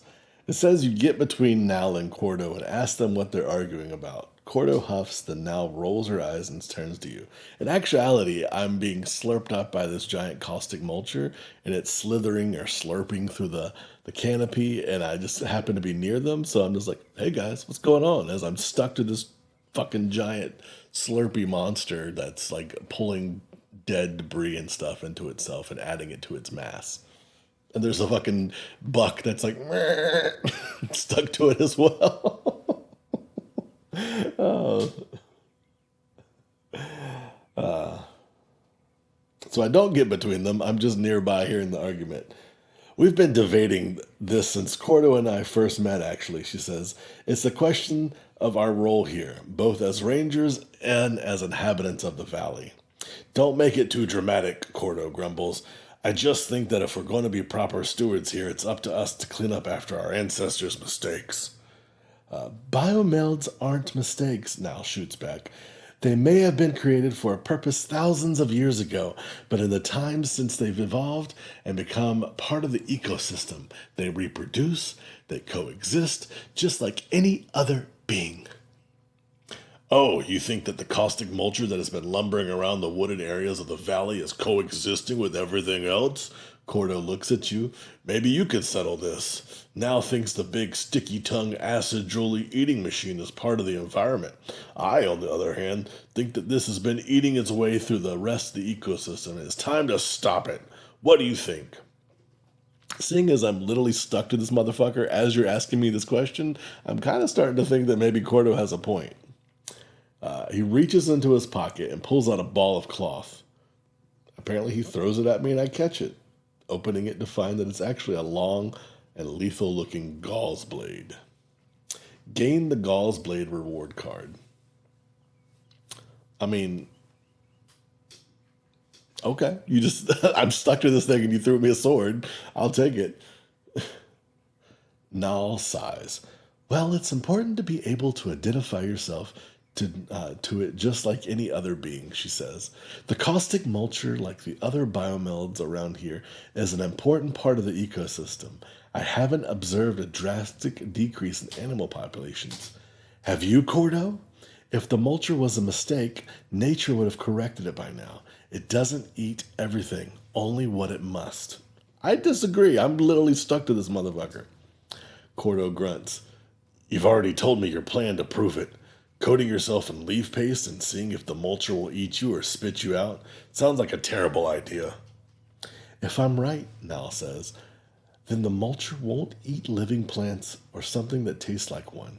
It's not cutting a swath through the forest, it's helping to manage it. Before I move it forward anymore, I'm going to put that blade into my hand because he threw it to me, and I think that's what that means. I'm sure that's not what that means in the game sense, but thematically, you just gave it to me while I'm stuck to the guy. So that's how I'm reading that. And in the rules, it tells you to do such a thing.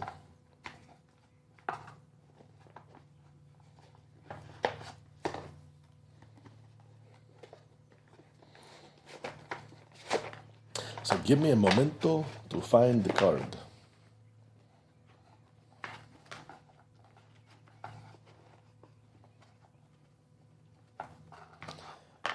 Because if this thing's badass, like I hope it is, then maybe it'll save me from Gall's Blade. I'm assuming our green screen's not working, so I will read it to you. It's a gear, tech, and a weapon. Fit. It's a fitness test plus the link. Use one fiber to slice X with the fibrous blade to add a damage to a being equal to your effort. If you fail, suffer one injury. X is equal to the being's presence. Oh, damn. So it just straight murks people. Like higher powered stuff. And he just throwing this around? Okay. Even if I don't use it on this, he's already given it to me. It says, this blade looks like a small bolt of cloth, but when flicked a certain way, it instantly stiffens into a razor-sharp knife. That's kind of cool. That's kind of cool. All right. So there's 2 copies of it. I'm going to, for the sake of fairness, I'm going to put 1 copy into my hand, and the other copy I'm going to shuffle into my deck. I am currently over card limit, and at the end of this day, I will have to rectify that issue. But in most games, when you add a card during play, and this is about how I'm going to play it moving forward, your deck can be over the limit during play until the end of the day, and then you have to rectify the issue. So I have shuffled. I am cutting. Boom. All right, so let's finish this dialogue and see which choice, and get yourself ready because I probably will have a vote to see what we should do.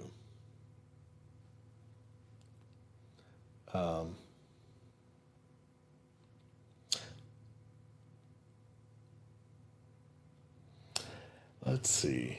I have forgotten where. Gain the Gall's Blade. So Rangers choose. Agree with Cordo, the mulcher must go. And that gains me another mission. Man, I was trying to avoid this. I was trying to avoid getting another mission. So either I can agree with Cordo and kill the mulcher, which again, in this moment I'm stuck to, or I can agree with Nal, the mulcher is misunderstood, and gain the accommodation mission.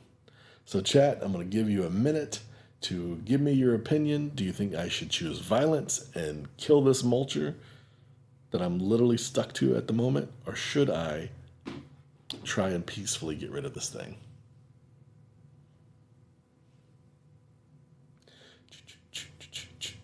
I'm going to drink a drink. My coffee's been right out of reach this entire time.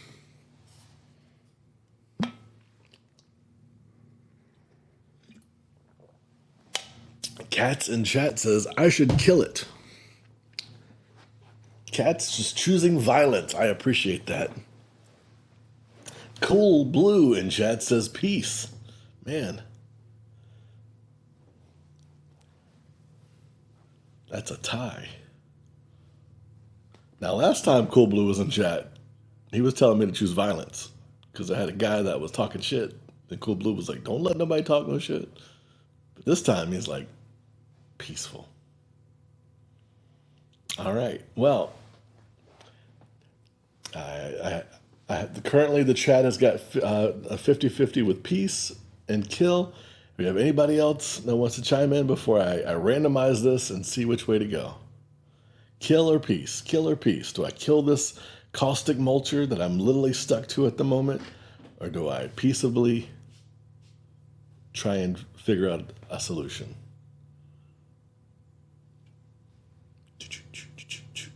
All right. I'm going to get the red marker and the blue marker.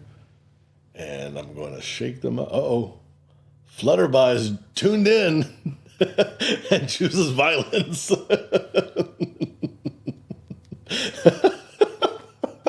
I knew that Sushi was watching. He's like, "Oh, motherfucker, I gotta tune in for this." So Cats and Flutterby have chosen violence, and that's the way that we shall go. Unless we have 4 people, there's one more vote floating, but I think they're a silent watcher.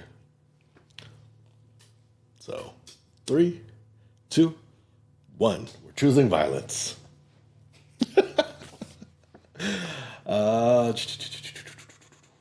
It's almost like I should probably mark this. Gain the intervention mission.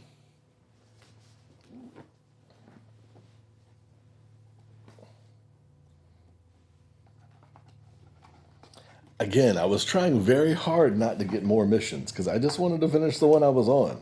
I didn't want this to be Skyrim where I had 20 missions going on at the same time. But unfortunately, it's not the way it was supposed to go.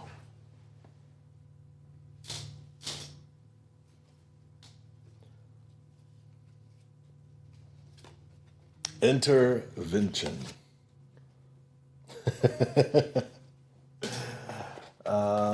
Here we go. You've agreed to help Cordo remove the unnatural biomelt caustic mulcher from the ecosystem. Explore the woodlands of the valley where the caustic mulcher can be found. Motherfucker, I'm attached to it. It sucked me up and I'm being held by it right now. At any point, the group can choose to change their mind and help Null instead. If you do, flip this mission. Replace the intervention with accommodation on the campaign tracker. All right. So there's my second quest. Doom, doom, doom. All right. Well, my first action is going to be to equip the Gauze Blade. And again, they're expecting you not to be attached to it. So this is just a rare combination of events that I was attached to it while that conversation was going on.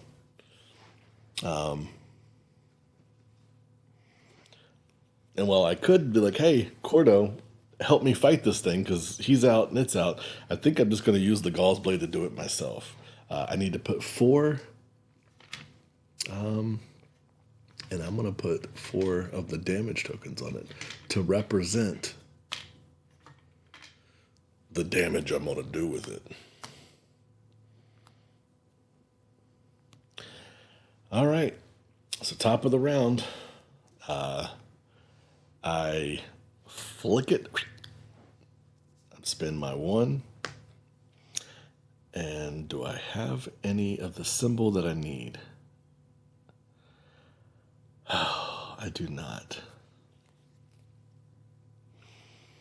So when you have your ranger token on a creature or being, you have to deal with that. You can't focus anywhere else.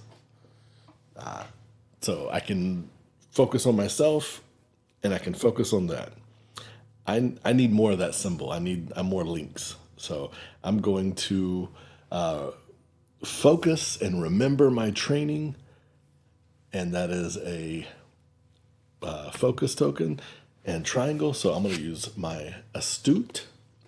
So that gives me a 3 for the test. I'm going to test it. I got a 0 focus there, so 3. So I look at my deck. 1, 2, 3. And again, I shuffled this, I promise. One of the cards is the other copy of Gauze Blade. So I'm going to put the other 2 on the bottom. Gauze Blade goes on top, and then at the end of the action, I draw a card, which is the Gauze Blade. All right. It won't be enough to kill it, but it'll get it down to 50% if I'm successful. Let's clear the area here. Mountain, if there's an active human, exhaust them and add equal to advancement tokens to them and add a damage to this feature. So the Hanging Gardens takes the last point of damage, and I feel like Nal will take the token because we kind of pissed her off and she needed to go eat some fruit to calm herself down. Add. Oh, so we can put 2 on there. All right, so Hanging Gardens gets discarded. All right, so it's time for the trial. Let's see if we can do it. I love how I was like, I'm going to kill this deer. Now it's like the big bad for the forest has come out and I got to deal with this bullshit. I was supposed to just retire today. Not retire. This is my first day, my third day as a ranger in the valley. All right, test. I am trying to use the Gauze Blade. Flick it out. Testing of 3. I need, it says slice X. Add damage. And if I fail, so I'll deal 3 damage to it because the damage is equal to its presence.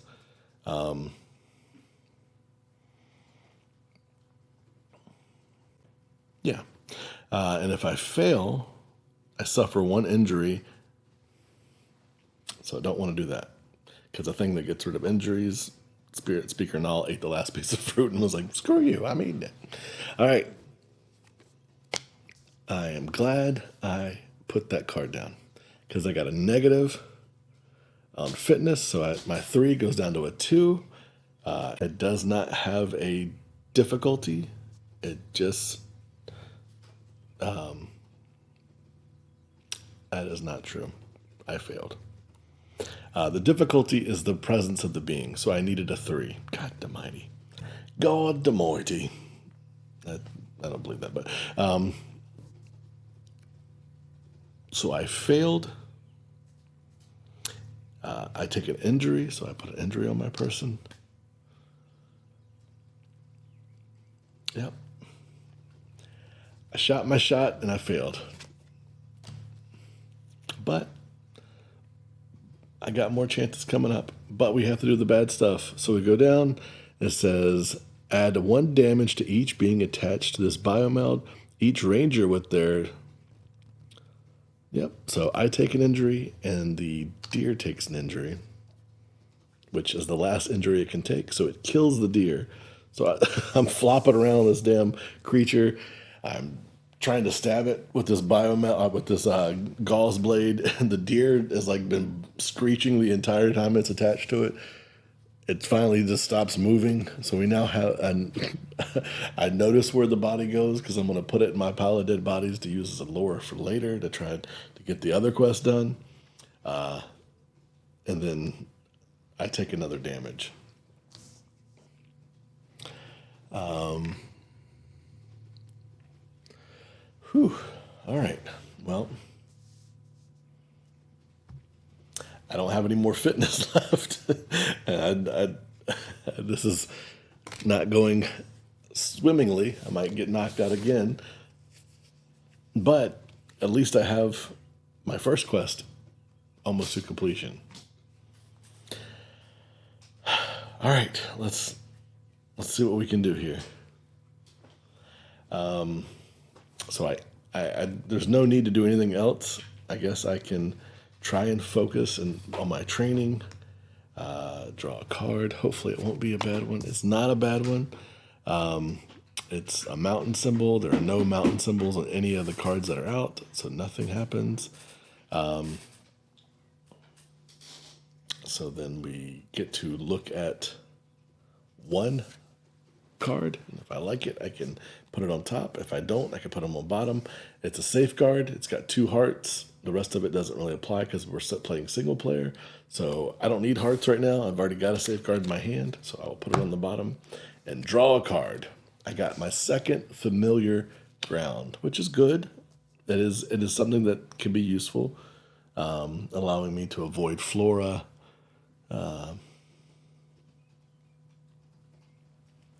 Will damage flora to put tokens on the location if I want to get away quickly. I'm not worried about that right now. I'm just trying to wrestle with this damn caustic mulcher. All right, I end my turn because I can't deal with anything else. I have to deal with that. So I get all my tokens back. I draw a card. Everything readies. I gained Green Thumb, which again is not extremely helpful for this situation. A cloud token gets put on the sun, and then I draw a card for the next round. Another Sunberry Bramble, which is something cool. Doesn't really affect me. All right, so I'm going to remember my training a couple of times here as just to kind of get us going through the deck. Oh, Jesus.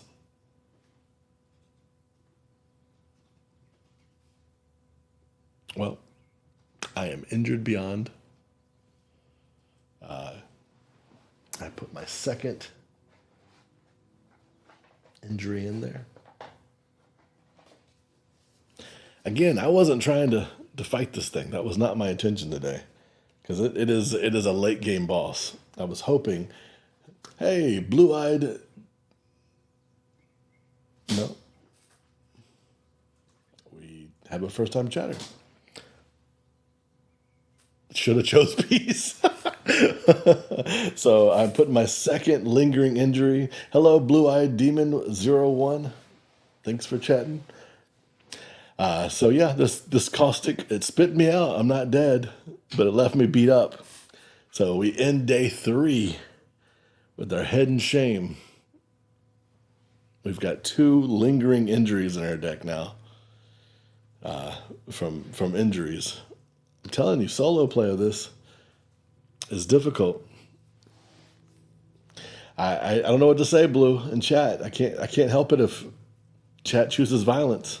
Maybe if all of my friends had been supportive and going in one direction, the heart of the cards would have been with me. So I have to add those to my deck.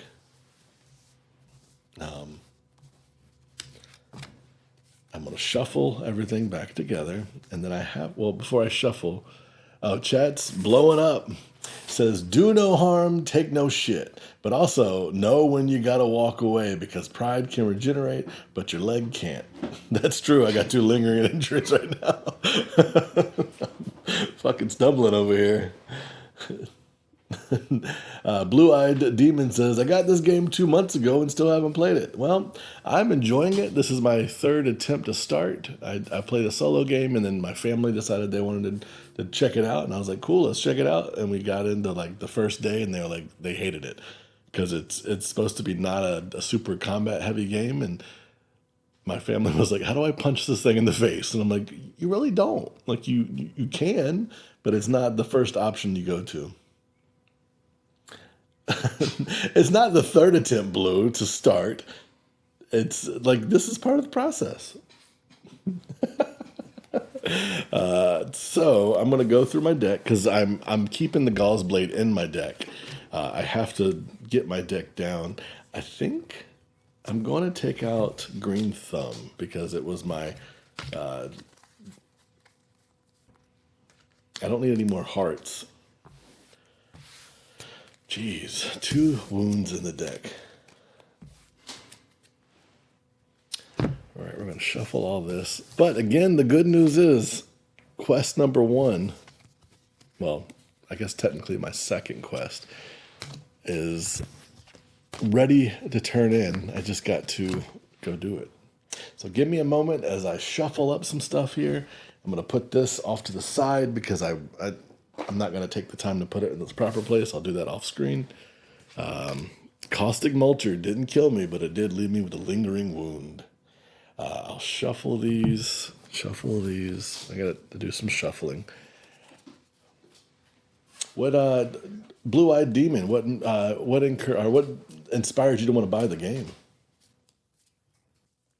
Oh, sorry, you asked me a question. What you think about rules for game? Are they hard? They're not hard. Playing it solo, I'm not a believer. If I'm playing a game solo, I'm playing it solo. I have one ranger. I'm not gonna go in and play. I don't want to play two hands. I'm gonna play it as one person. The game says it's made for 1 to 4 players. I'm gonna play one person. I think it does better with 2 to 3, maybe 4. I don't know. I've tried it with 3, and it felt a little bit better. We didn't understand the rules as much. No, overall the rules are not hard. They're just like it's a process. You follow step 1, step 2, step 3, and you got it. The idea of the fatigue system is how you draw cards, and that infuriated my family when we tried it because they couldn't wrap their brain around I want to take fatigue so that I draw the cards when the fatigue gets healed. Like that is the mechanic to draw cards. It seems like. Cool Blue says some games that can 1 to X number of players should never be played true solo. Well, that is why Cool Blue and I are such good friends because we think so much differently. I hate myself and I want to struggle through everything that I do in life. So some say I should have been born Catholic. All right. So let me get out my tracker here. We are starting day 4. Downpour, our first weather. Let's see what 1.04 says. But overall, Demon, I'm enjoying it, but I am getting my teeth kicked in quite a bit. Quick recap. Day 1, I had a really hard time trying to feed an old man biscuits. I had to chase him around. Day 2, I got the biscuits fed, and I came back to. Sorry, day 1, I fed the old man. He gave me a quest to find an animal to catch. I've been working on that. Day 3, I came back to get that. Day 3, I got my ass kicked by a deer that was protecting a doe. Day 4, I just got my ass kicked by a caustic mulcher. So yeah, it's been the struggle. It says I wanted to expand my collection with story games and got Earthborne Rangers and Fate Forge. Not going well with story games, to be honest. Well, I am a fan of ongoing games. I would like a place that I could set things up and not have to break it down and stand it up over and over again. I feel like that's the best way to do it, and to have a friend group or if you're playing solo, yeah, but have a group that's like playing a game together, and you can knock it out in a large time. Or if like you got like a normal weekly game, having that as your weekly game and setting it up and breaking it down quickly. So that's how I would recommend doing it, finding a group and playing it. But I wish you best of luck with doing that, because I think with a group, this could be really powerful. You wake up in the morning to a dark sky, thick with clouds. Rain is falling on the head of the valley in thick sheets, and the creek near your camp has spilled over its banks. Before you finish packing, a familiar figure approaches your camp. It's Cal Ivor. Make haste, he says. Areas south of Lone Tree are flooding. It was that ridiculous shaper. Came to water the hanging gardens and instead created an entire storm front. Elder Thrush is sending teams across the upper valley for rescue and relief efforts. You must go to White Sky, Kobo's Market, and the Golden Shore if you can get there in time. Make sure everyone is safe, then provide whatever aid you can. This could have been avoided, Cal says, mostly to himself. He looks down the trail in the direction of Lone Tree, then back to you. I would accompany you, but Calypsa and I have been tasked with finding Ale. Aell. Ale, yeah. Maybe you can fix this mess that he's created and put a stop to this rain. You're on your own. Good luck. You're going to need it. As if on cue, a peal of thunder rattles the air. I'm hanging my head in shame. Gain the Rising Waters mission. Man, I didn't want a lot of missions, and now I'm on my 3rd one. You'll have to move fast to beat the waters. Record 94.2 2 days from now, day 6, on the day track. At the start of that day, read the journal entry. 94.2. So I'm writing that on day 6, 94.2, with an arrow at day 6.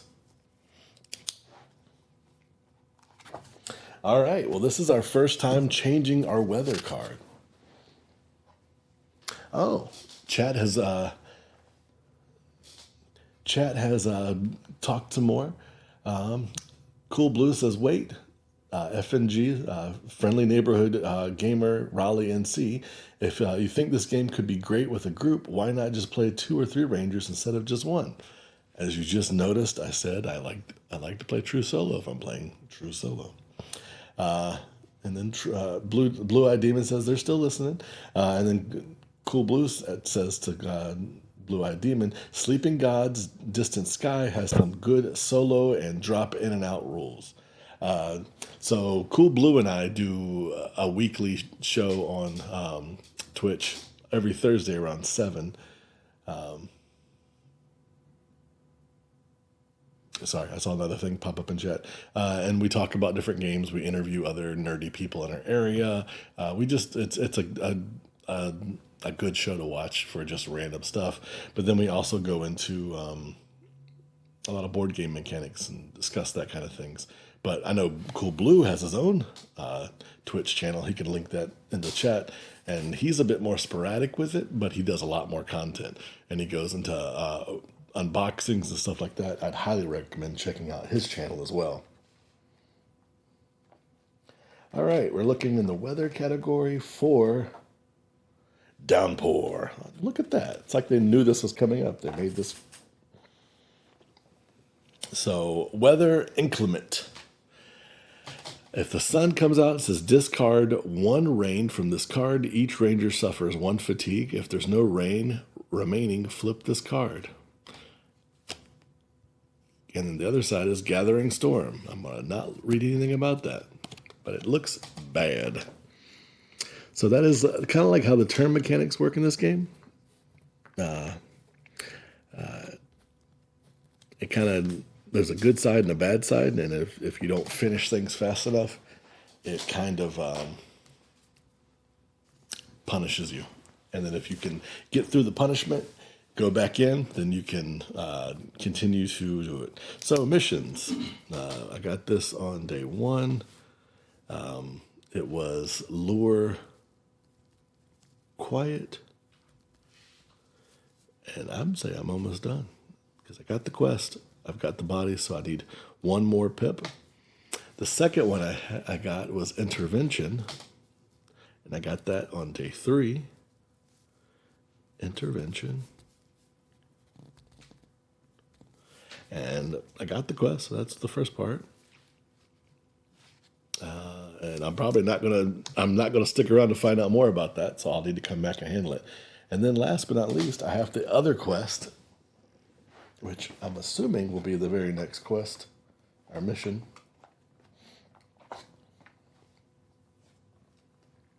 Rising Waters.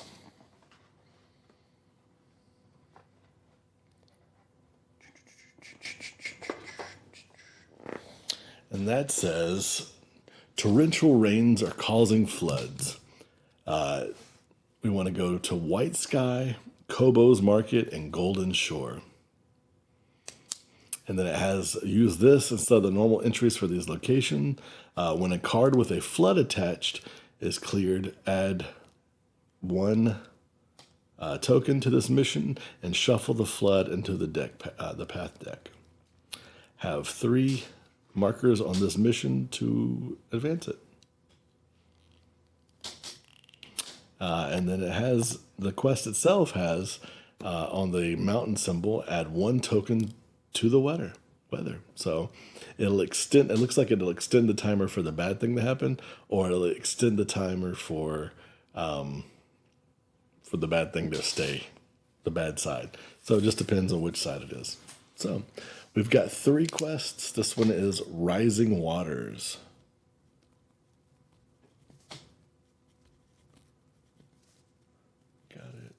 And we got this on day 3 as well. Day 3? No, we got this on day 4. I apologize, because we got it at the beginning of day 4.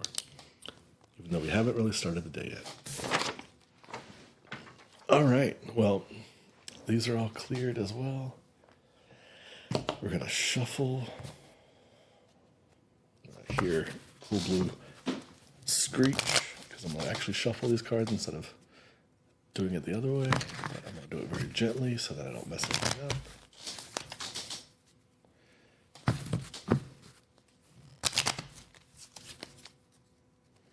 One last time, and then I'll cut.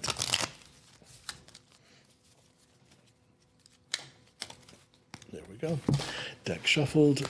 Location deck shuffle. I'll need to head. I'll probably need to change this out pretty quick because I'm not intending to stay in this area. I'm going to be traveling to White Sky, which is only one space away on the map, so we'll be good to go. But I'll have to change out the location deck. All right.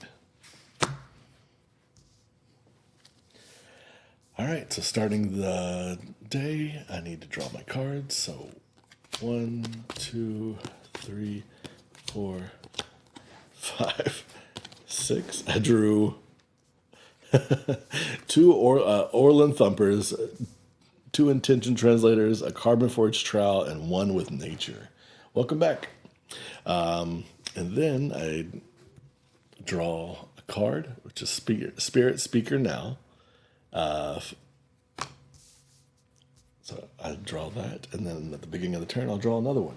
But when Spirit Speaker Now comes out, I've not actually read her bubble or her speech, so we'll read it. She is 45, looking good. If you haven't received either the accommodations, if you've spoken with the spirit, otherwise go to 45.3. You come across now the spirit speaker of Lone Tree Station, sitting cross-legged before you. So in my mind, thematically, I'm actually like, maybe she took me in because I got my ass kicked by this thing. Maybe she felt bad because she was like, no, it's not going to hurt anybody. And I'm like, straight up got my ass kicked. Sitting cross-legged before what looks like a floating disc of water. Her eyes are closed. You assume it's best not to interrupt whatever she's doing and wait quietly for her for a few minutes. The spirit speakers of the valley are the most adept at communicating with the world beyond the visible. Spirits great and small, as well as those of the ancestors. Now's gifts are greater still, for with the help of the device crafted by Ben Amon, she's able to communicate over great distances, projecting images and emotions into the minds of rangers in the field. After several minutes, she opens her eyes and speaks. The spirit of the valley was eager to tell me that you were coming, she says. She turns to you and smiles warmly. How can I help? If you need me to send a message, I may not be able to at the moment. The spirit of Verdessa, the great jungle to the south, has gone silent. I don't know why. I feel like I need to get to the bottom of it before I do anything else. I'll be too distracted otherwise. Something's wrong. So I can clear her to find out about that. But I got 3 missions on my plate. I'm sorry, Spirit Speaker. Now I'm not trying to take on any more. I got too much as it is. So nice to have her out. Nice to have her friend. She's a friendly face. I'm glad it wasn't a bad card. We're going to start day 4. So turn start. I draw a card. High Pimpot. We've already read his intro. If I want to, I can go and harvest some things, or I can clear him to find out how to make his stew. All right, so my goal is to get the hell out of here. So I'm going to do a fitness travel. I'm going to use my Carbon Forged Trowel to do that. I'm going to use all of my fitness because I want to knock this out. I need a 3. And if I'm lucky, I can get it. But we all know, all 6 of us know that this is not where I'm strong in my luck. So here we go, drawing. I need to just pass. And of course I didn't. So I've got 1, 2, 3. This came up, so it brings me down to a 2. So I do advance, but I'm not done. Move this off to the side. Discard this card. I'm real good at not being good. Is that a skill? Mountain. Nobody has any mountain symbols out, so that just goes over there. So I'm going to focus on myself and try to draw some more cards so that I can be in a better position if and when in the future. And I'm just going to do it real quick because I don't want to blow through everything. 2. I will... Oh, it's a sun symbol. It's -1 focus, so I go from 2 down to a 1, so I get to look at one card, but the sun symbol comes first. So it says discard 1 rain from the card. Each ranger suffers 1 fatigue. If there's no rain left, flip it. So it goes from 4 down to 3. I suffer a fatigue. And then I finish remembering my background and look at one card. And that's not a bad card, but it's not the card, not the symbol I'm looking for to advance the story.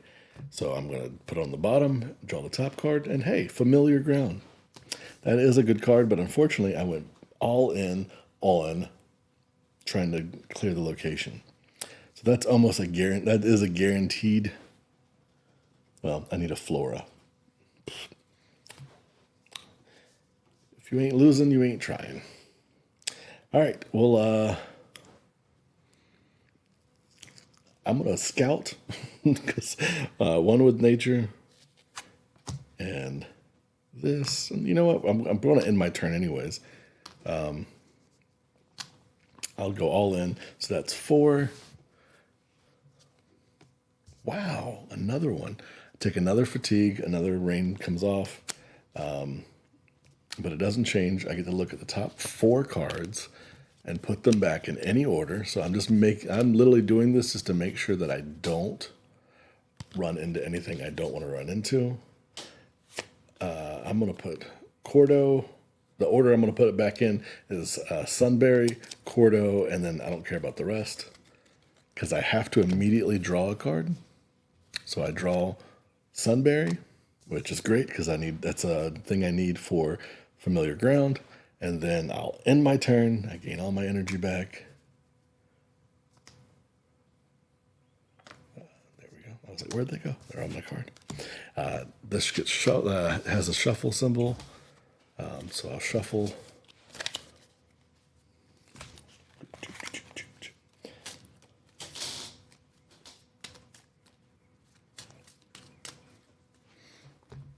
And then we start a new day, so I draw a card, favorite gear, and then I don't meet the requirements to move, so I don't meet the requirements to move, so I fill all my stuff back. I draw a card, and then I draw into, hey, Cordo, imagine that.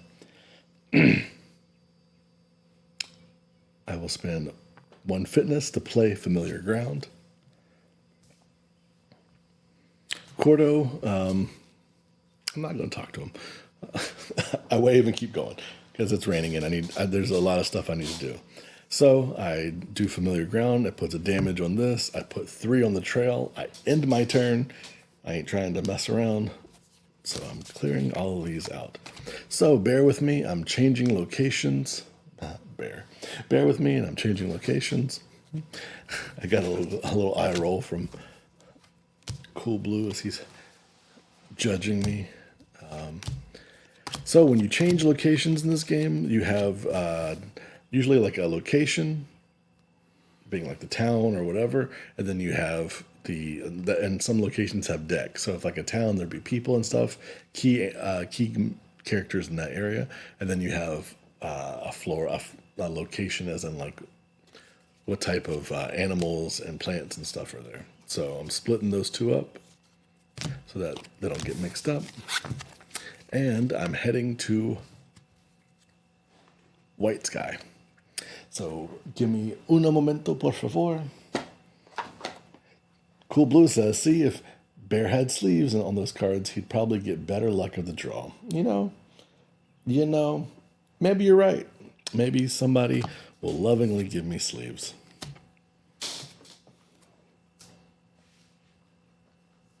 All right, so let's see here.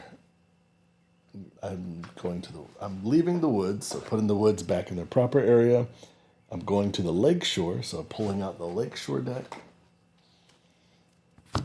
And then I'm putting Lone Tree Station back in the locations. Taking all the locations out so I don't put anything in the wrong spot. Taking out White Sky, putting Lone Tree Station back in. Bada bing, bada boom, we're done.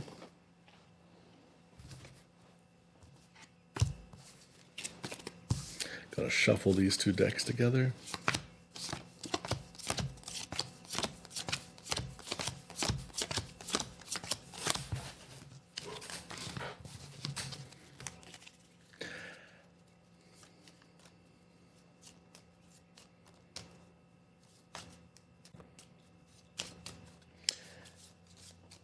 While the game says it's a stormy day in the game, and it's not a stormy day here in Raleigh, North Carolina. I choose ambient light for my playthroughs of this because it's supposed to be a game about being out and weather. So I like to use ambient light. So the sun is shining through the window at me. I'm getting judgment from Blue, wherever he's at in the world. He's definitely not right over there. White Sky. Let's read what happens when we walk to there.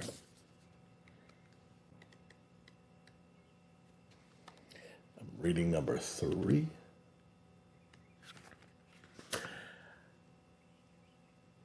If White Sky is flooded, which currently it is, read 3.1. The paths around White Sky are a mess. Broken branches and fallen trees litter the ground, and long sections of them have been washed away. The village itself was mostly unharmed. A few boats were displaced or lost, and the utility building near the shoreline took a beating. But thankfully, that's about it.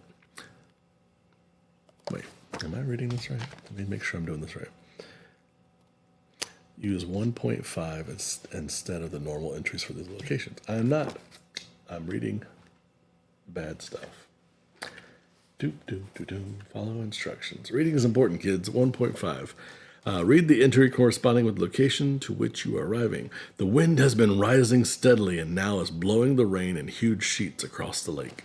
Swelling tributary streams threaten to overtake the shoreline. Animals and villagers alike flee to the safety lest they be caught in the flood.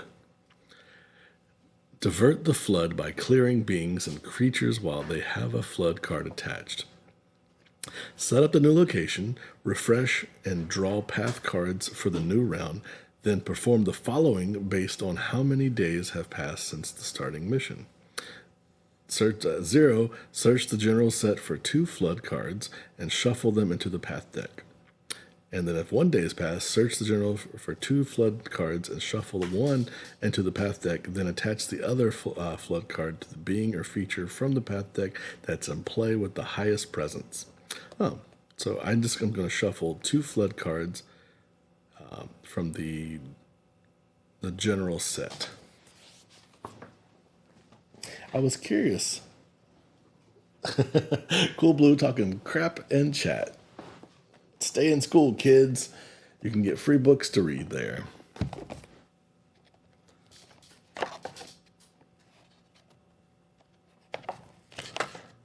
I'm going to not look at any of these cards because I don't want to know what's coming up. Don't want to be a dirty cheater. I'm going to put 1 copy of Flood on my green screen, and it is very, very blurry. We'll see if we can fix that. And the other one I'm going to have in front of me so I can see what it does. because I don't want to be surprised. But don't wait. Don't worry. You'll be able to see it soon. Last time I asked you guys to channel your energy to make it work. Apparently that didn't work, so I'm not going to ask again. It says flood, attachment, water. Response: when this card enters play or is attached, or its attached card leaves play without being cleared, attach it to the feature or a being from the path deck with the highest presence that doesn't already have a flood attached. Move that card along the way. If there are no cards to attach to, then read 1.06. It says add a flood token to, and then there's bad stuff that says add a flood token to this card if you get sunshine. If the number of flood tokens on this card is greater than the presence, discard it. Each ranger suffers 3 fatigue. This is rough. Whew. Oh my gourd. All right, so we're going to shuffle this into the deck because it's our first day.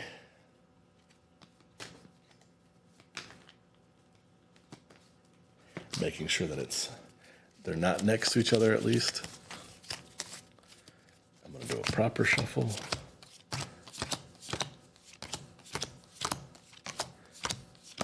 So in case you guys were missing context, on day 1 we ran into 2 rangers and we were talking to them, and down the path comes another spirit speaker, and he was heading to Lone Tree Station to help water the plants through rain, and he was very cocky. And Cal, the guy that the other ranger that had just graduated before me, said, "Hey, that guy's real cocky." And apparently he was right. He caused too much rain. So this is what we're dealing with. White Sky, arrival setup, lead ranger draws 1 card. So we start this area with 1 card. Tidewater Muckets. Before I go any farther, this other quest activates. Arrive at a new location while there is 5 or more total presence of prey set aside, and you read 1.42. So I've been I've been killing prey and adding them to a trap so that I could lure out an apex predator named Quiet. 1.42.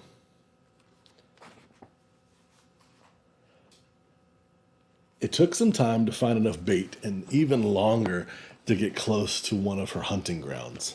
She's nowhere to be seen, but you don't have any interest in using yourself as bait. Instead, you release the prey animals and observe from a distance. I've just been throwing these animals in a bag. There's 3 deer in there. Anyways, you wait for hours before you spot movement. It's raining. Why am I? You hold your breath as the sleek, shadowy form of the largest bearded lynx you've ever seen slips out of the underbrush. With Quiet right before you, you have a choice. You can try to understand and perhaps even befriend the lynx, as Now would want. Or you can try to kill her and ensure the valley's safety, as Cordo would want.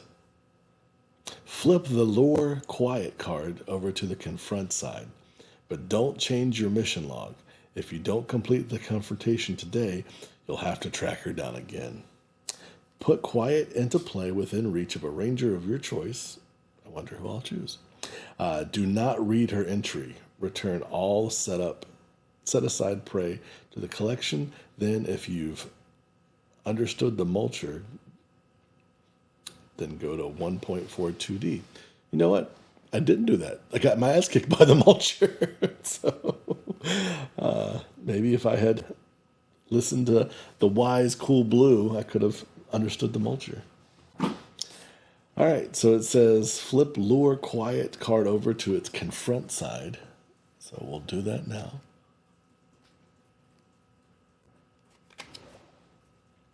You found the mega predator. Now it's time to deal with it once and for all. When the subject of this mission is cleared, resolve the following effects. So if I clear it through damage, I can permanently kill this majestic mega predator. If I clear it through positive, I can befriend and calm the mega predator so it's no longer an issue. So it has its own symbols. Quiet. I'll put her in chat. I'll put her on the board. She's got ambush. So whenever she comes out, I immediately, or whenever she changes location, so coming out as one, I take a point of fatigue. She's got 5 in both categories for violence or peace.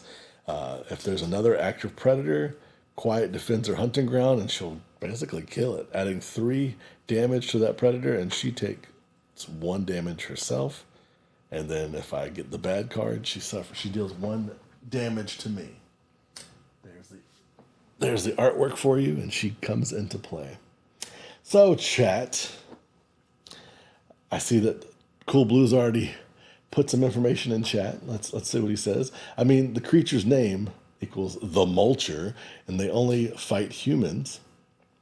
I feel that's a sign that maybe we should make peace with the human Mulcher. So I don't think that. I think it's supposed to pick up dead leaves and stuff and turn it into mulch or dead animals. And if you get in its way, it'll pick you up and try and mulch you. And it's like, oh, you can't be mulched. It kicks you out, but you're still damaged. The deer that it picked up was already damaged. But anyways, Quiet here. I finally have tracked her down. I found her. Do we have an opinion in chat? Should I try and kill her, or should I try and befriend her?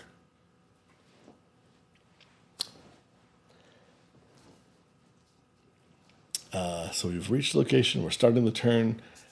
So start a turn. I draw a card. The mulcher makes no difference between dead or alive. Only mulch, says Cool Blue. I got Blue-Eyed Demon says befriend. Cool Blue also votes befriend. We've got time. I drew a tributary stream. It's a feature water obstacle. I can soak my feet. I can soak my feet in it, or I can follow it but it's an obstacle, so I have to handle it before I can do anything past it. Anybody else opinion about whether I should? Oh, Cats is also on the befriend train. So we got 3 for befriend. That's a majority of viewers, so I will move forward with befriending it. I do take a fatigue from it being an ambush. And then we move forward. All right. Well, if we're going to try to befriend Quiet, I happen to have in my possession here an intention translator. I'll put it in on the board because I have multiple copies. It's a headband. It's gear, tech, aid. It says exhaust and use 1 charge when a ranger performs a connect test. Commit 1 extra effort. So that's the first action I'll do. I'll spend 1 of my focus to equip it. Put it on my head. I have 1 more left, and I'm regretting the taking the other heart card out of my deck, because connect is spirit plus heart. Connect says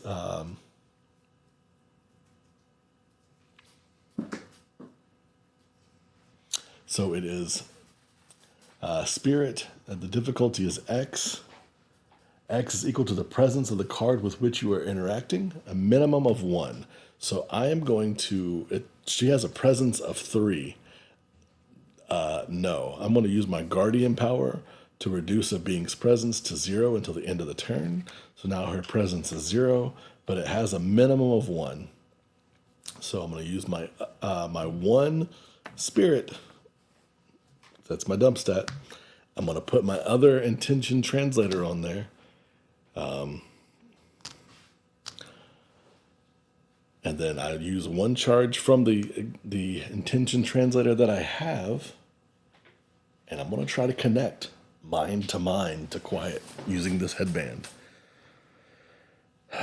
Here we go. Of course. -1 to spirit. So I get a 2. I am successful because it is a 1. So I have 1, 2, 3. Goes down to 2. So I put 2 out of the 5 that I need to connect with quiet. Cool Blue, as always, make peace, not mulch. Is that your new slogan? All right, that was my first action. Let's look and see what happens. Mountains, mountains, mountains, mountains. We work our way down. Technically, quests would be up there as well. It says add 1 token to the weather on the rising waters, so it still continues to rain. And then it says for confront, if the predator has 3R or more damage, move it. It has no damage, so we're good. And then we keep going down. If there is an active predator, exhaust it and add damage to this being equal to that predator's presence. So its presence is 0 because I lowered it. So no damage is dealt, but she is exhausted. So that's great. I can do other things and she won't ambush me.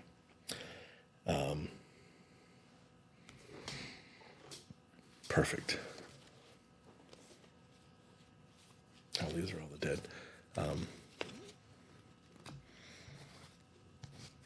All the dead things from the lore. I need to put them back in their proper decks because I did go to different areas. All right. Clearing that out. Discarding that. I don't have any more spirit, so I can't do anything. So instead, I'm going to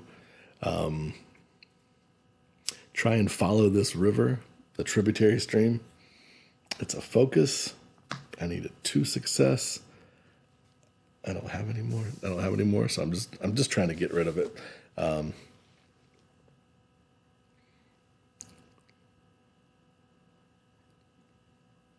Do I want to do that? Maybe I don't. Because if I do it, I have to put my focus on it. And then I have to clear it out eventually. And I don't want to deal with that while I'm dealing with this.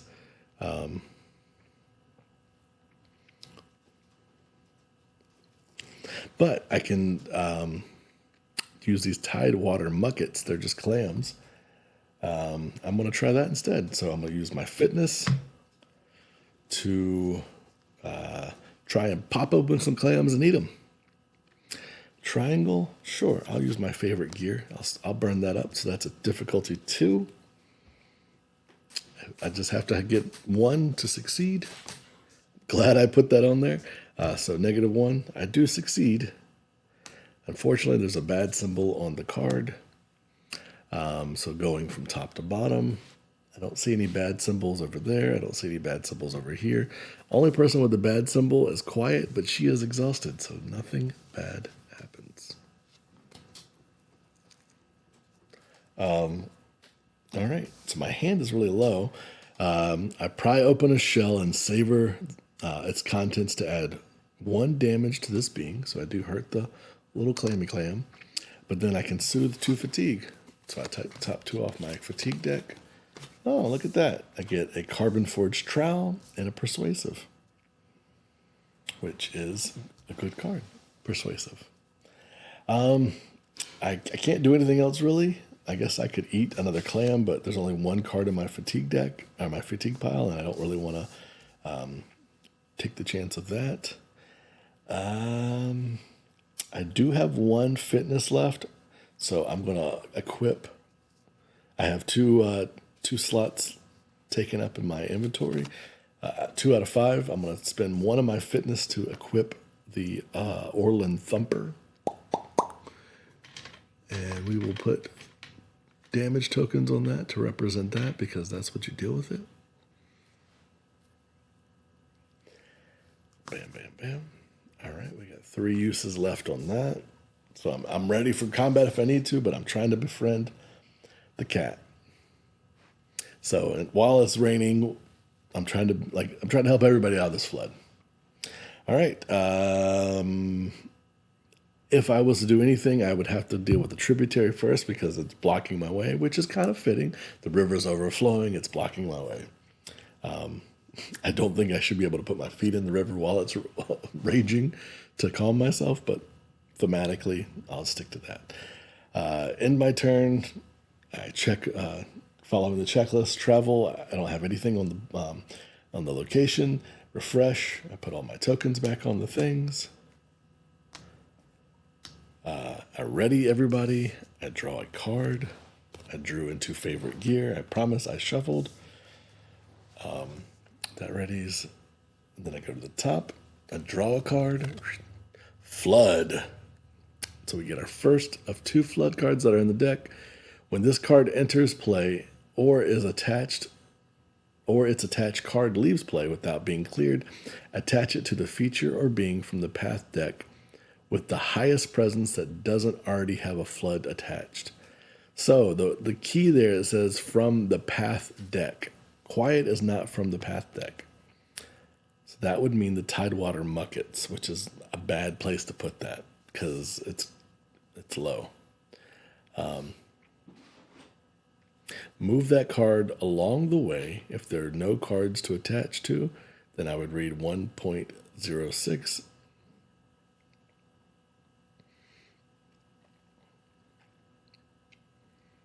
The number of flood tokens on the attached card is greater than the presence is the bad thing. Oof.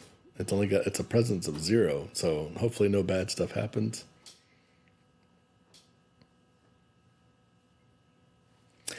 So I need to clear that Tidewater Mucket, is what I'm hearing.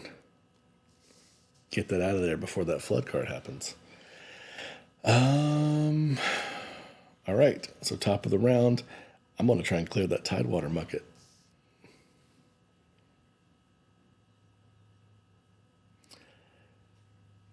It says, when this card enters play or is attached to a card, attached card leaves play without being cleared, attach it to the feature. Yep. So if I clear this, it'll be fine. So I just need to deal 1 more damage to it. So unfortunately, I got to deal with quiet first. I'm hoping that this doesn't bite me. No pun intended.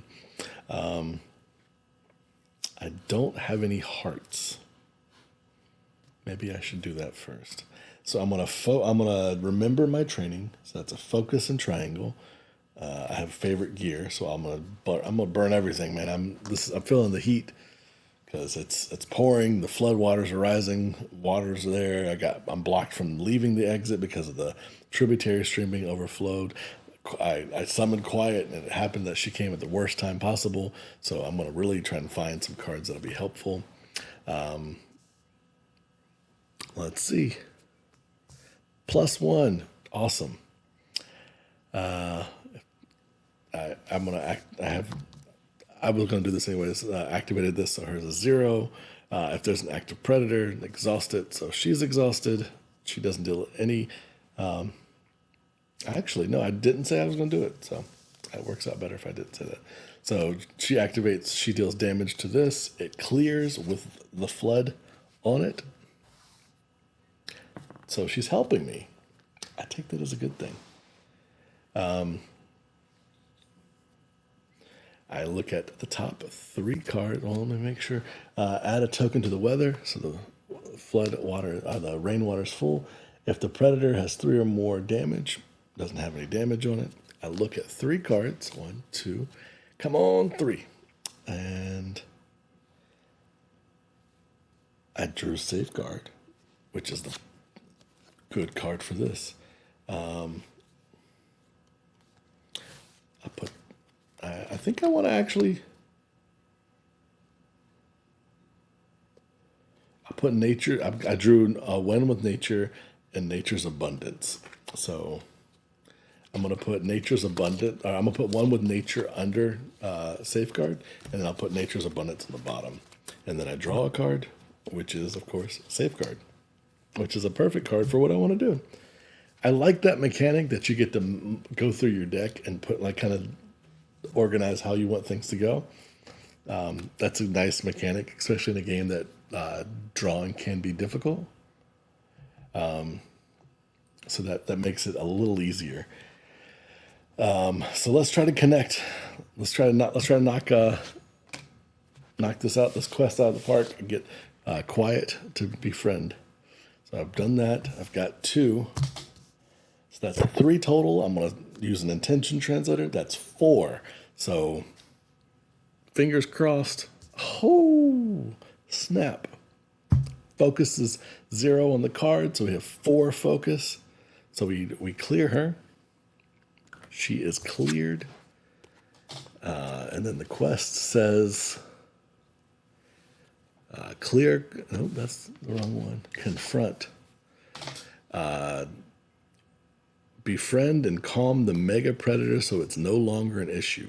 1.43. Congratulations, chat. You led me to peace, not to danger. 1.43.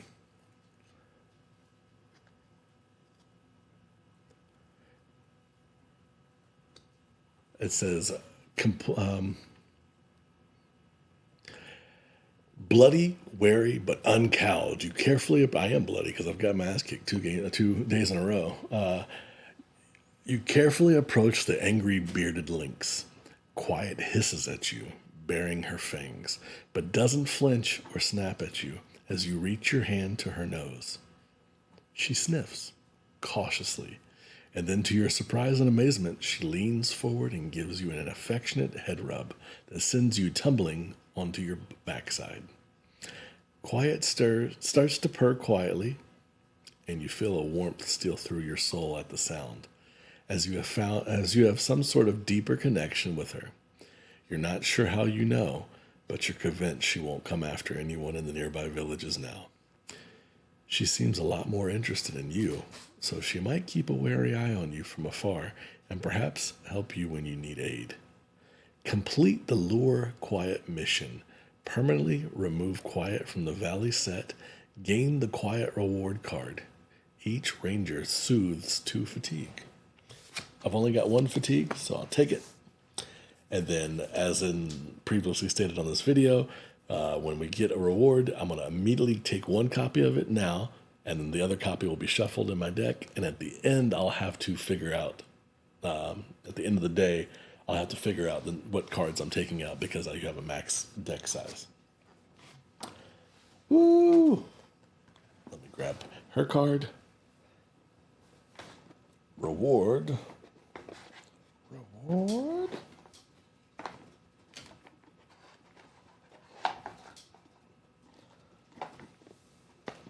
The first card in the pile is Link's fur cloak.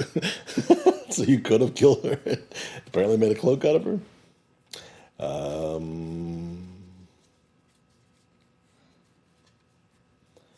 Flipping through.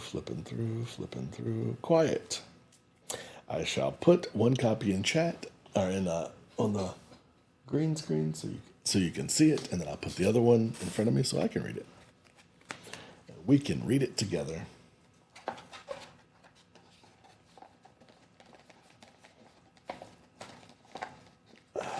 Struggle busting over here.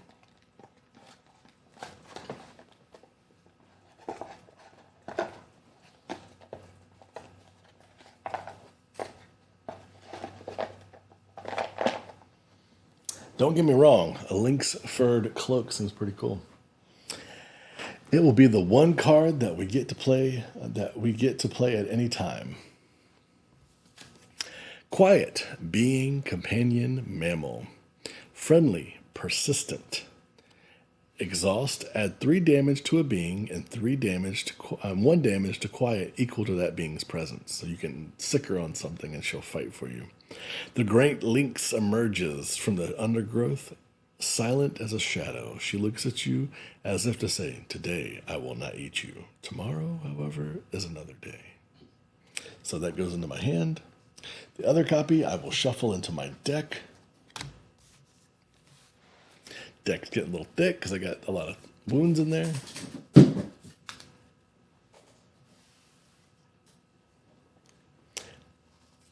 Sorry, I dropped something. Oh, shit. Totally was me. No, there's nobody else in the room with me. All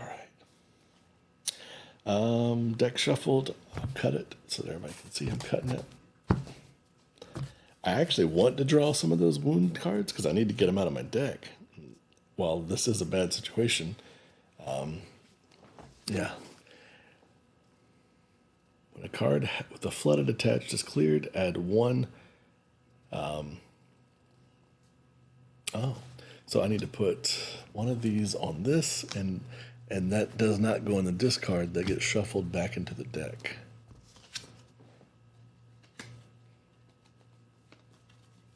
So I'm going to shuffle those on screen so everybody can see me.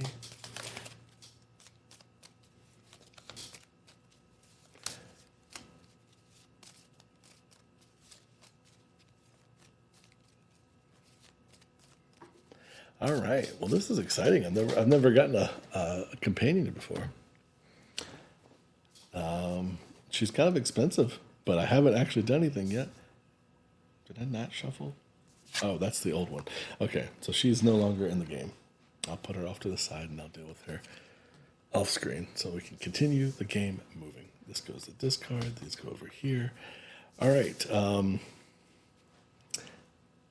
then it says have 3 tokens on that. So we need to keep drawing cards to make this happen. So now I'm going to try and clear the tributary stream. So it requires focus, which I have no focus. God almighty. All right. It's a feature, water, and obstacle, so I can't do any of that. I can't soak my feet because I don't have any spirit, so I guess I have to end my turn, which is fine. So untap everything. Everything's fine. Refill my tokens. I don't have anything on the for the travel stage. I draw a card. I promise you, I shuffled this deck. You guys saw me. Quiet. Second copy. Again, I would rather have an injury. Blue says, see what happens when you don't murder hobo things. Yeah, my cat hangs out with me, and it's chill.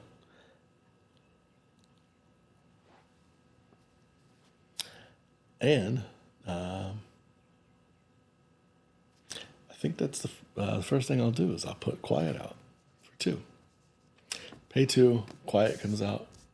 Meow. I know that's how you guys heard her in your own head. And then I'm going to focus on trying to get rid of this damn tributary stream. So,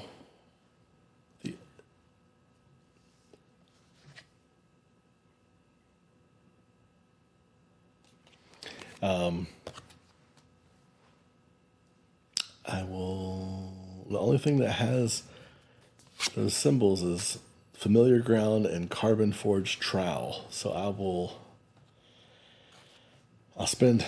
have 2 focuses, so I'll spend 1 on the trowel and this. So that's 2. And I need to be successful on 2. So here we go. Hey, +1. That's awesome. There is no negative things for the symbol on the card. So we move all the way down. That's fine. And I'm successful. So it says follow the cheerily winding stream to move your player token, which is here. Excuse me. And add 1 of those symbols to it.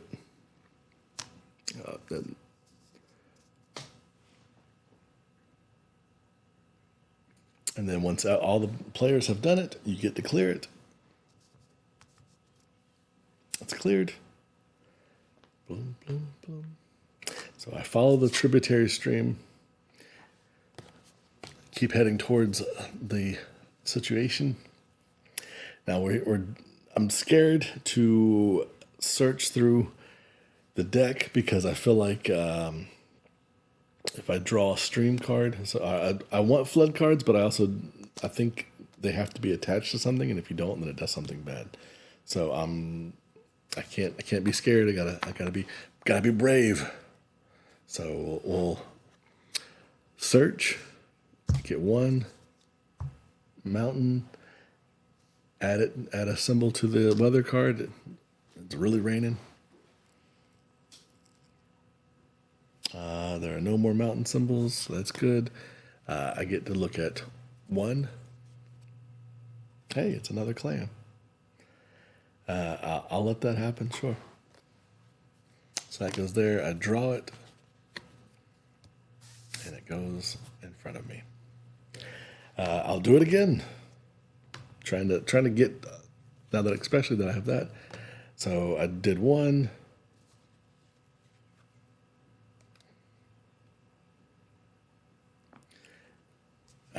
I got a -1, so nothing happens. I don't get to, well, not nothing. I don't get to scout. I just draw the next card. It's a romping lutrinol. As I call them, cat otters. They're a being, predator, prey, and a mammal. So they're a predator and a prey. Ambush. So when it comes into play, I take a damage, or I take a fatigue.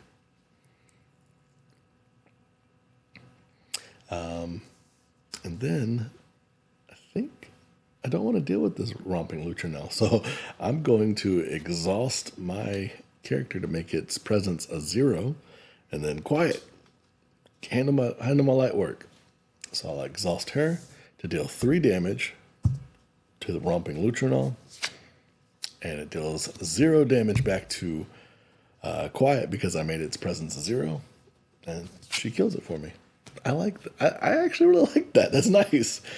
I got a cat that just handles my light work for me. I'll search again.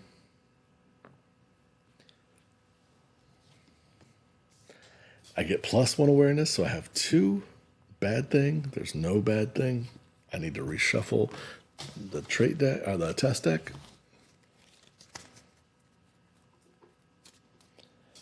Cats, it was great to see you. Hopefully I'll see you soon.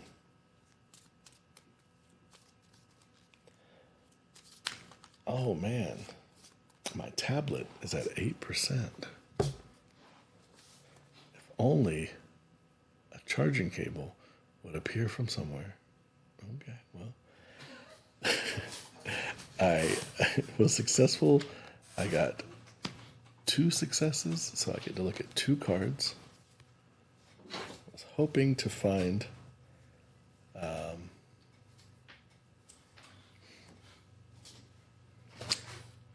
I'll take this person. I don't know who they are. They're probably going to give me a damn quest, because you know how that works. Let me put them out.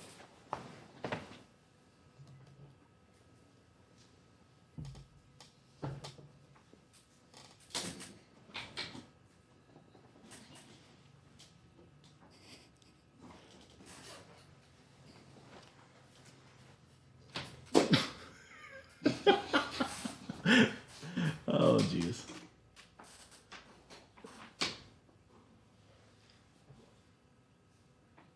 Really?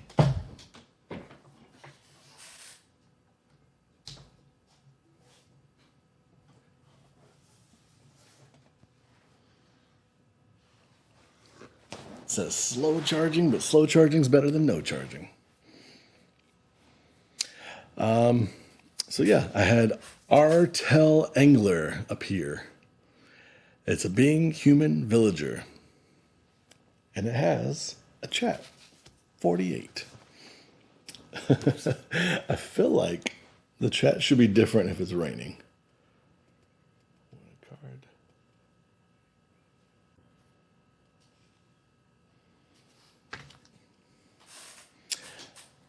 48. Let's see here.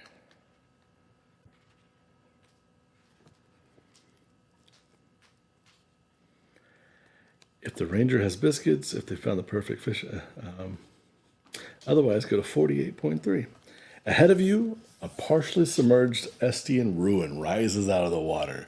Perched atop it, an energetic angler casts a high arcing line into the lake with a tremendously long fishing pole. The fisher folk sees you, then reels in the line and flips the pole around, thrusting the base of it into the water, and the angler pushes off from the ruin and using the fishing rod to vault to shore, landing on the trail in front of you. No need to step lightly. Fishing's been awful lately. It's like there's not a single fish in all of White Sky Lake. I can clear them to ask about fishing pools. Man, it's raining. It's flooding. What the hell are you doing out here? Apparently not fishing. All right. Again, if I clear them, I can ask about lake stuff. But I handled one of my two quests. I got two quests left. I kind of feel like I need to at least try to get this flooding situation under control. So I'm going to end my day. I don't. I go to the travel. There's no travel. I refill everything. Draw a card.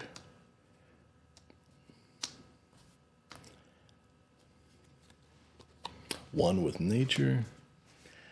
I draw. I ready this. I draw from this deck. Carnivorous Naiad. Another bad thing. Feature, Predator, Flora, Water.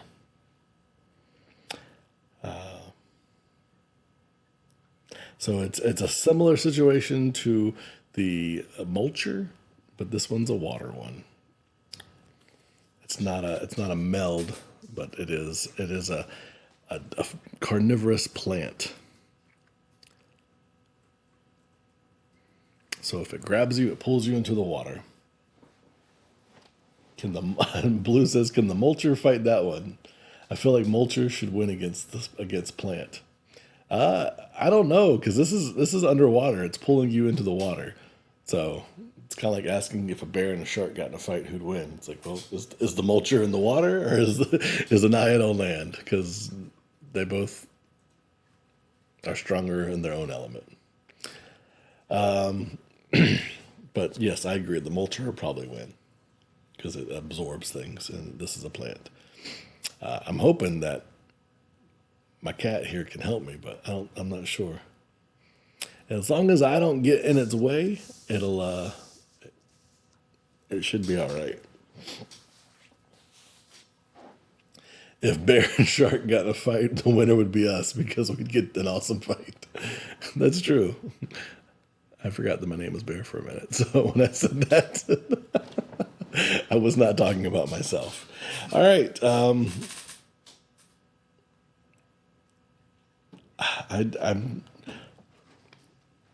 going to make its presence 0 so that it does not, I can go through it. It doesn't bother me.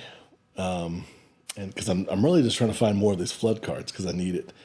So I'm going to awareness plus heart to do a search. I'm going to do one with nature. It says reduce the presence of each card in the play. Yeah, I'll do one with nature, so that gives me 2 hearts. Let's see what happens. Oh, +1. That's 3 hearts for this. We add another token to the weather. It's just never going to stop raining, apparently. Well, technically, I would have taken one off because of the turn. So, then if there is an active predator, there is, exhaust it and add a damage to this being equal to that predator's presence. Well, its presence is 0 because I made it 0, so we're good. All right, so I've got 1, 2, 3, so I get to look at the top 3 cards of the deck. And there's the flood card I'm looking for. But it is, yeah, sure, whatever.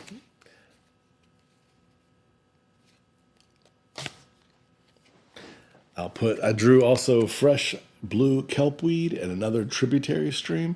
I'm going to put the tributary stream on the bottom because I really don't want to deal with it. But the fresh blue kelpweed is not that big of a deal. So I'll put that back there, and then I'm going to put the flood card, and it attaches to the thing with the largest presence.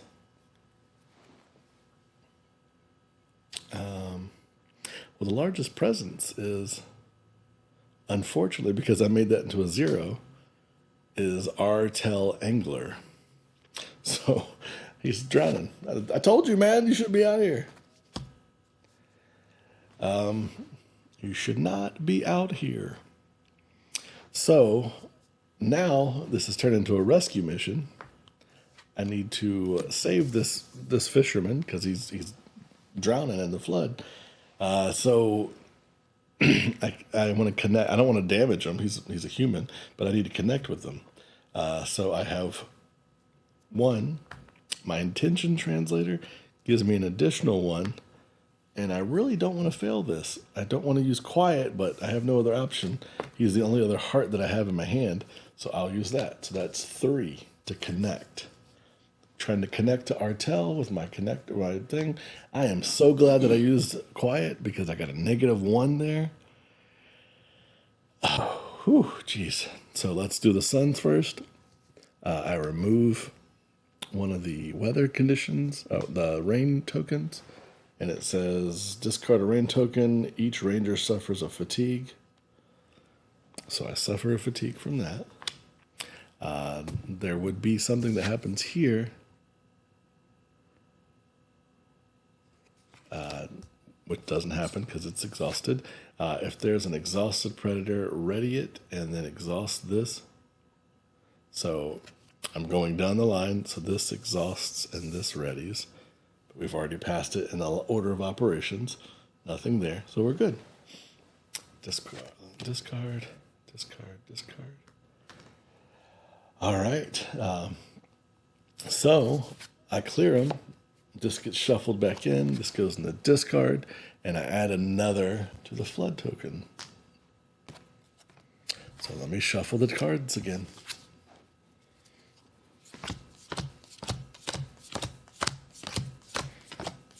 So as the deck gets smaller, we know that there are 2 flood cards in the deck. So this is increasing our chances of drawing another flood card.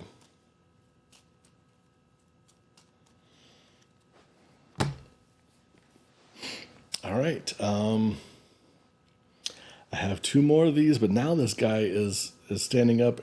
Well, his presence is still 0, so I'm still fine. I don't have any hearts to search, so I'll just do 1 search.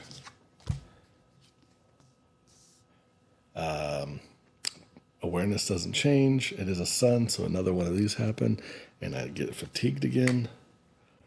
It's rough out here.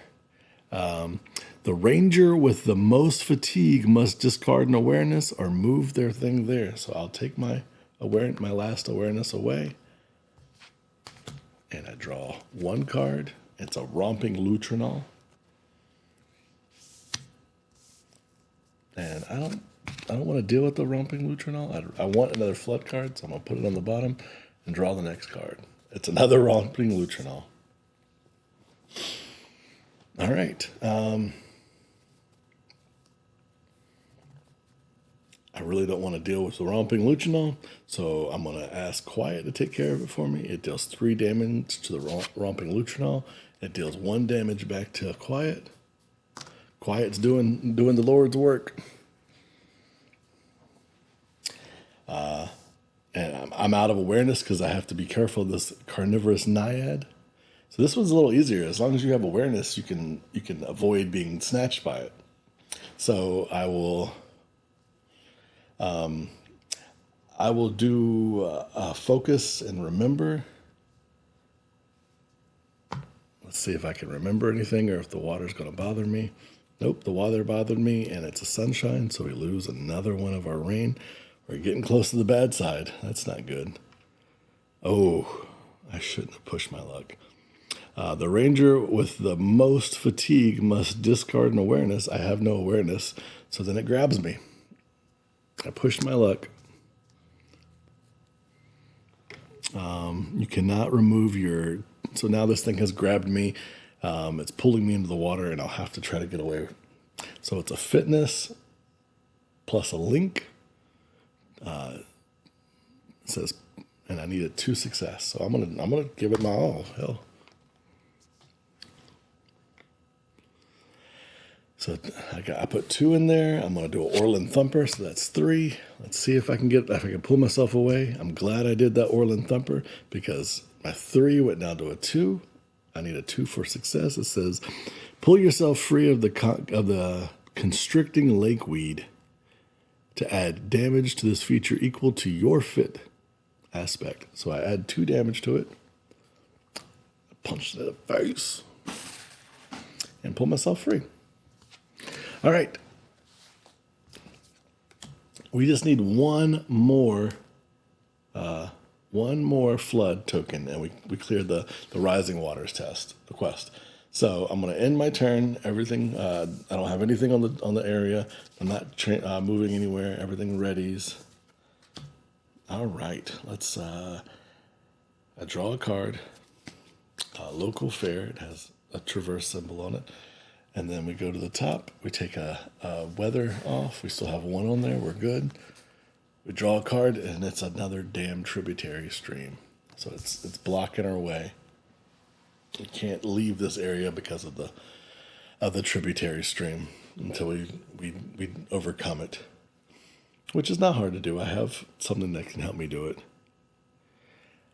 These are all full again. So I need to always, before I make a test with that thing in the water, I need to always make sure that we are prepared. I can also just try and kill it, which I might do. Yeah, I'll make it present 0. I'll stick quiet on it, so it deals 3 damage. So it's at 5. I need to deal 1 more damage to it. So I'll use my Orlin Thumper here. And persuasive. So that's 1, 2.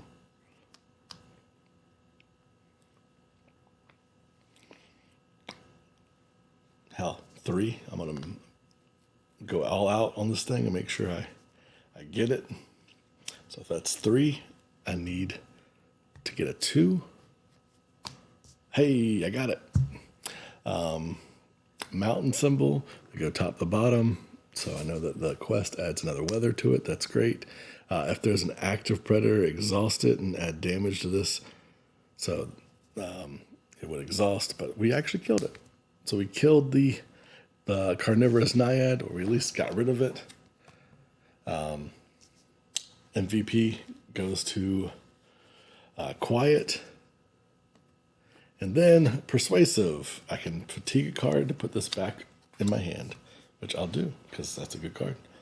So now I don't need to worry about being aware of anything. So I will use an awareness test, -1 awareness. So I fail. Sun symbol takes one of the things off.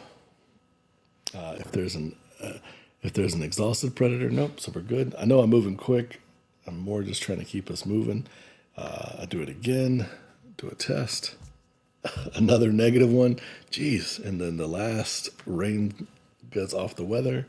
So at the end of the turn, we definitely will have an issue.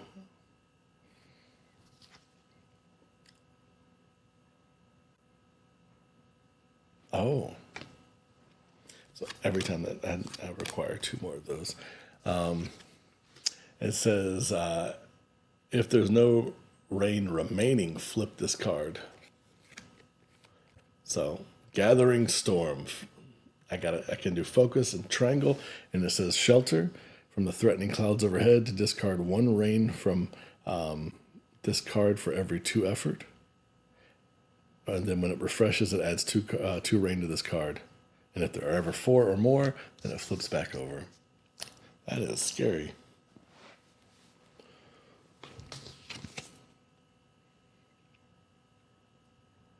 Oh, so the other side is the bad side, not the. So that's cool. The bad side was the side that it started with, not the other side. I thought it was the opposite. It is fatiguing me quite a bit, though.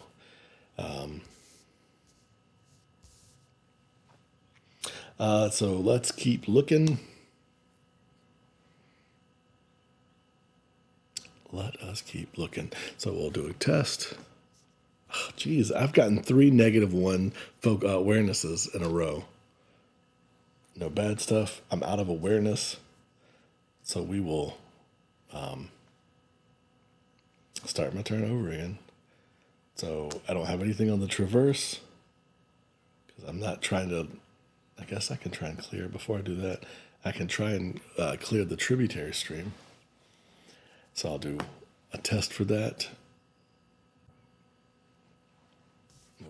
We need at least a 2. All right, I got a 3. Add 1 token to the weather. I cleared the tributary stream because that was a pain in the butt. I do eventually want to have to get that out of the way. All right, so we go down the list here. Quit ending my turn. Travel. There is nothing on the area. Refresh. So I put all of my tokens back on my card here. Ready this. Ready quiet. Draw a card. Oh, another persuasive. I'm ready for a fight now if I need to, but of course now I've got quiet. I don't need to fight. She fights for me. I'm a lover, not a fighter. I draw a card. It's another romping lutrinol. I think I'm going to immediately... well, I take she's a predator, so she ambushes. She does that. So I'm getting a little thin in my deck, but I'm hoping that I can draw an injury and get rid of it, a lingering injury. I'm going to turn her to 0, and I'll ask Quiet to kill her.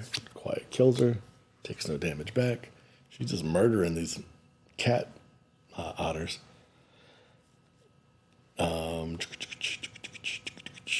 Let's find this last thing. I'm gonna go all out because I feel like that's the way to do it. I've been like slowly doing it, and I think that's the worst way. But I was trying to get more bang for my buck. I'm glad I didn't because I would have gotten -1. That literally happens so many times. Only when I'm trying for it. So that is 2. So I get to look at the top 2 cards of the deck. And there's the flood card. So I'll put that next. I'll put the fresh blue kelpweed underneath that because it's not a bad card. All my awareness goes away. And then I have to draw a card. And it's the flood card. It attaches to the from the path deck with the highest. So I'll hook it on there. It's got 0. So now I just need to clear that out. So I said I was ready for combat, and I can just blow this damn thing. Kabloom! So I'll use my, I'm going to use as much fight as I can. So true fitness. I wish that Quiet was ready and she could just murder it for me, but I'm going to put both my persuasives in there. So that's a 4. I just need a, oh wait, no, let's think about this. Let's be smart. I'm going to put 1 in there. So I'm doing a 2 fight. I need 2 successes.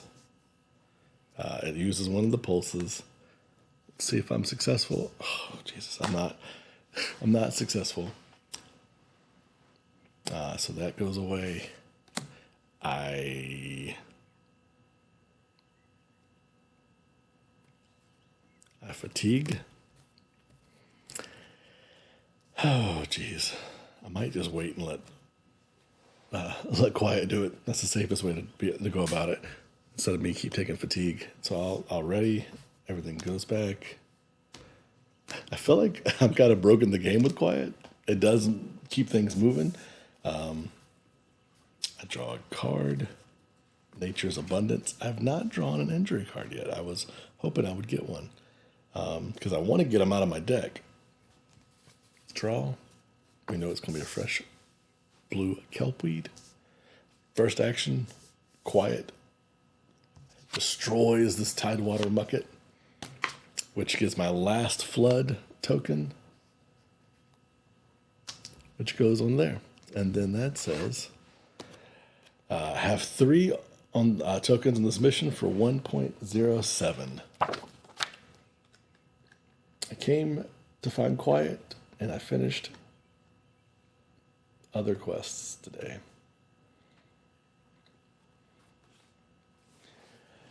With some quick thinking and a lot of back-breaking work, you managed to redirect the worst of the floodwaters and save what you can. Thanks to your efforts, this location is through the worst of it. Check off the bubble matching your current location next to the rising waters on the campaign tracker and discard all tokens from this mission card. Return all flood cards from the path deck. Discard and play to your location. Each ranger soothes two fatigue. Then, if all 3 locations are complete, oh no, I got to go to all 3 locations. Well, I think we're going to stop here for the day because I'm getting pretty low on my cards and I don't want to get stuck in the middle of it. So when all 3 locations are complete, read the following. So I'm going to stop in Whitehall. White Sky. Whitehall is in another game. I'm going to stop there for the night, weather out the storm, and then apparently the storm's going to get worse tomorrow. Welcome back, cats. We're finishing up this session. I've finished one of the 3 locations during this torrential downpour that spirit speaker caused, and I'm cleaning up his mess, and as most of the rangers in the valley are doing right now. So currently, I have cleared the first one. So that means I need to go to Kobo's Market and Golden Shore. Which I'm going to look at my map here. I'm currently at White Sky. I need to go to Kobo's Market and White. Put this on that. I mean, I don't know if it's big enough.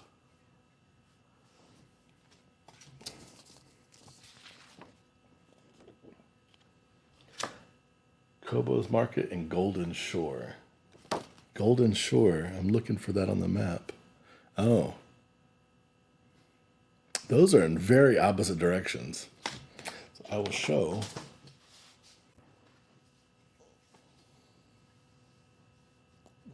Let me see if I can actually see this on the green screen so you guys can see it.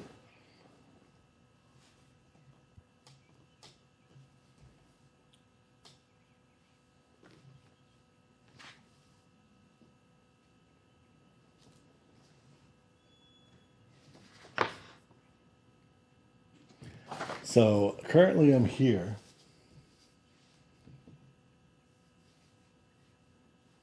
Jesus Christ, this is hard. All right, so currently I'm way up here. And Kobo's Market is down here. So I'd have to go back to White Tree and then down here. But then the other location I need to go to is on the other side of the lake. So, yeah. I'm literally in between 2 locations, and I have to go north or I have to go south. But I got to get them both done tomorrow, the next day in the game, which will be next Friday. So it'll be a breakneck of trying to run north and then clearing that up and then running back south. Or run south and then run back north again. I remember last time I came to the lake, there was a individual, we called her Muscle Mommy, me and Lolo Lime, and she owned a boat and she could get you directly to where you wanted to go. So if I could, I've almost mulled the whole deck. If I could keep going a little bit farther today, I have a high chance of finding her.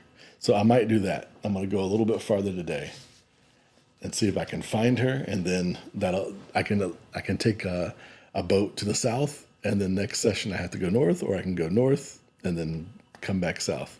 Either way, it's bad. So this gets shuffled back in the deck.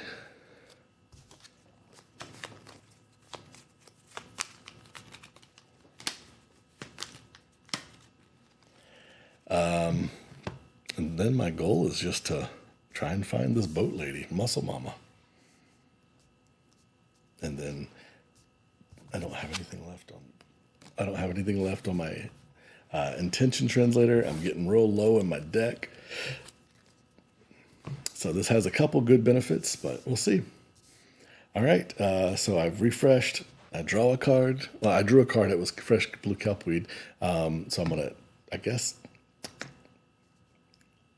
I'm gonna drop all my things to try and search. I have no hearts, so I will just 3.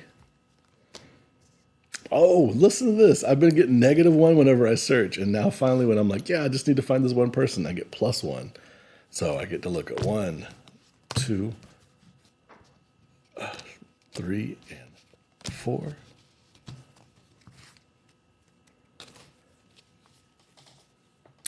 Oh, and look at that. Vera Lake Guide. Right there on top. I think that's who I'm looking for. I actually was looking for Elder Murdoch too, because he's the one that told me to kill Quiet. So I'm going to put them in that order. And then I'm going to put both of these bad cards on the bottom. Maybe by draw 1, and there's Vera, the Lake Guide. 49.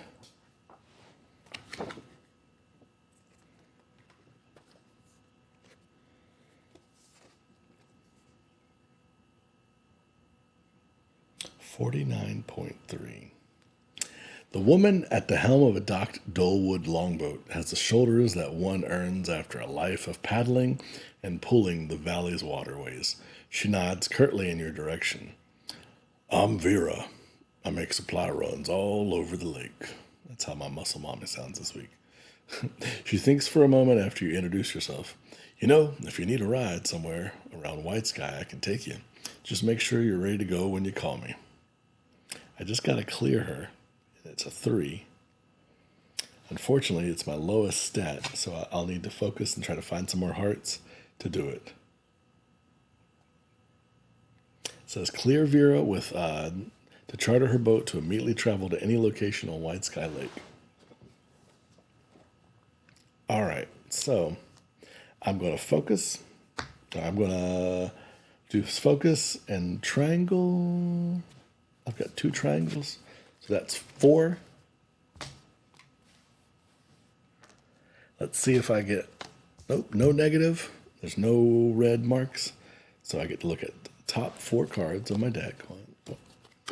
4 cards on my deck. 1, 2, 3, and 4.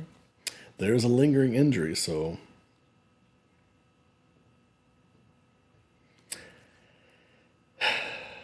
all right, so I'm going to put a safeguard, and then I'm going to, I guess this is, I can't do multiple things at once.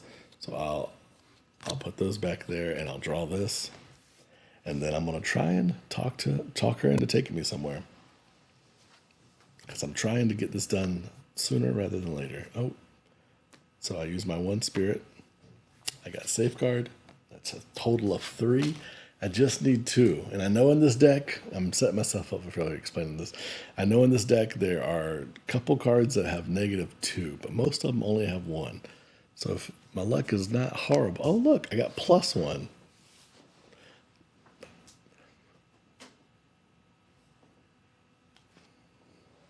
+1. So I get her full.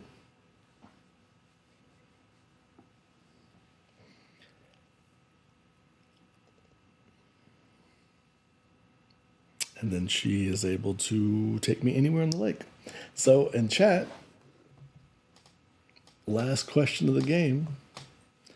Do we want to try and go to, there's 2 locations that we can try, that she can take us to, because they're both attached. Well, let me double check myself, because I might only be able to go to Golden Shore.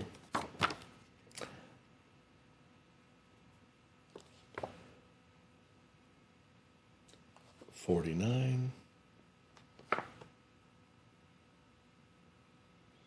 49.5. You move down the shore and find Vera clearing the deck of her longboat. She looks up and sighs. You ready? You can immediately proceed to travel phase of the round. If you do, you can travel to one of the following locations: Lone Tree Station, Golden Shore, or Artrox Mountain. Use the lakeshore terrain type when building. So I can only go to 1. I would not be able to go to Koto's Market because that's off a river. off a lake that's not connected to this river system. So I will go to Golden Shore and end my day there. So, for the all intents and purposes, Vera is going to drop me off at Golden Shore, and I will start my session there next week. Well, thanks everybody for tuning in. I really appreciate it. We had a full group of folks talking in chat. And as always, keep those dice rolling. Tune in next week for more of Earthborne Rangers. And I'm Bear. This is Friendly Neighborhood Gamer. Have a good day. You're welcome, Blue. Thank you for tuning in. Keep those dice rolling. Oh, and Cats, thank you. I really appreciate when we have an active group. Oh, yeah, I'm the one in charge. I'm pushing buttons. I forgot. Today is a solo streaming day.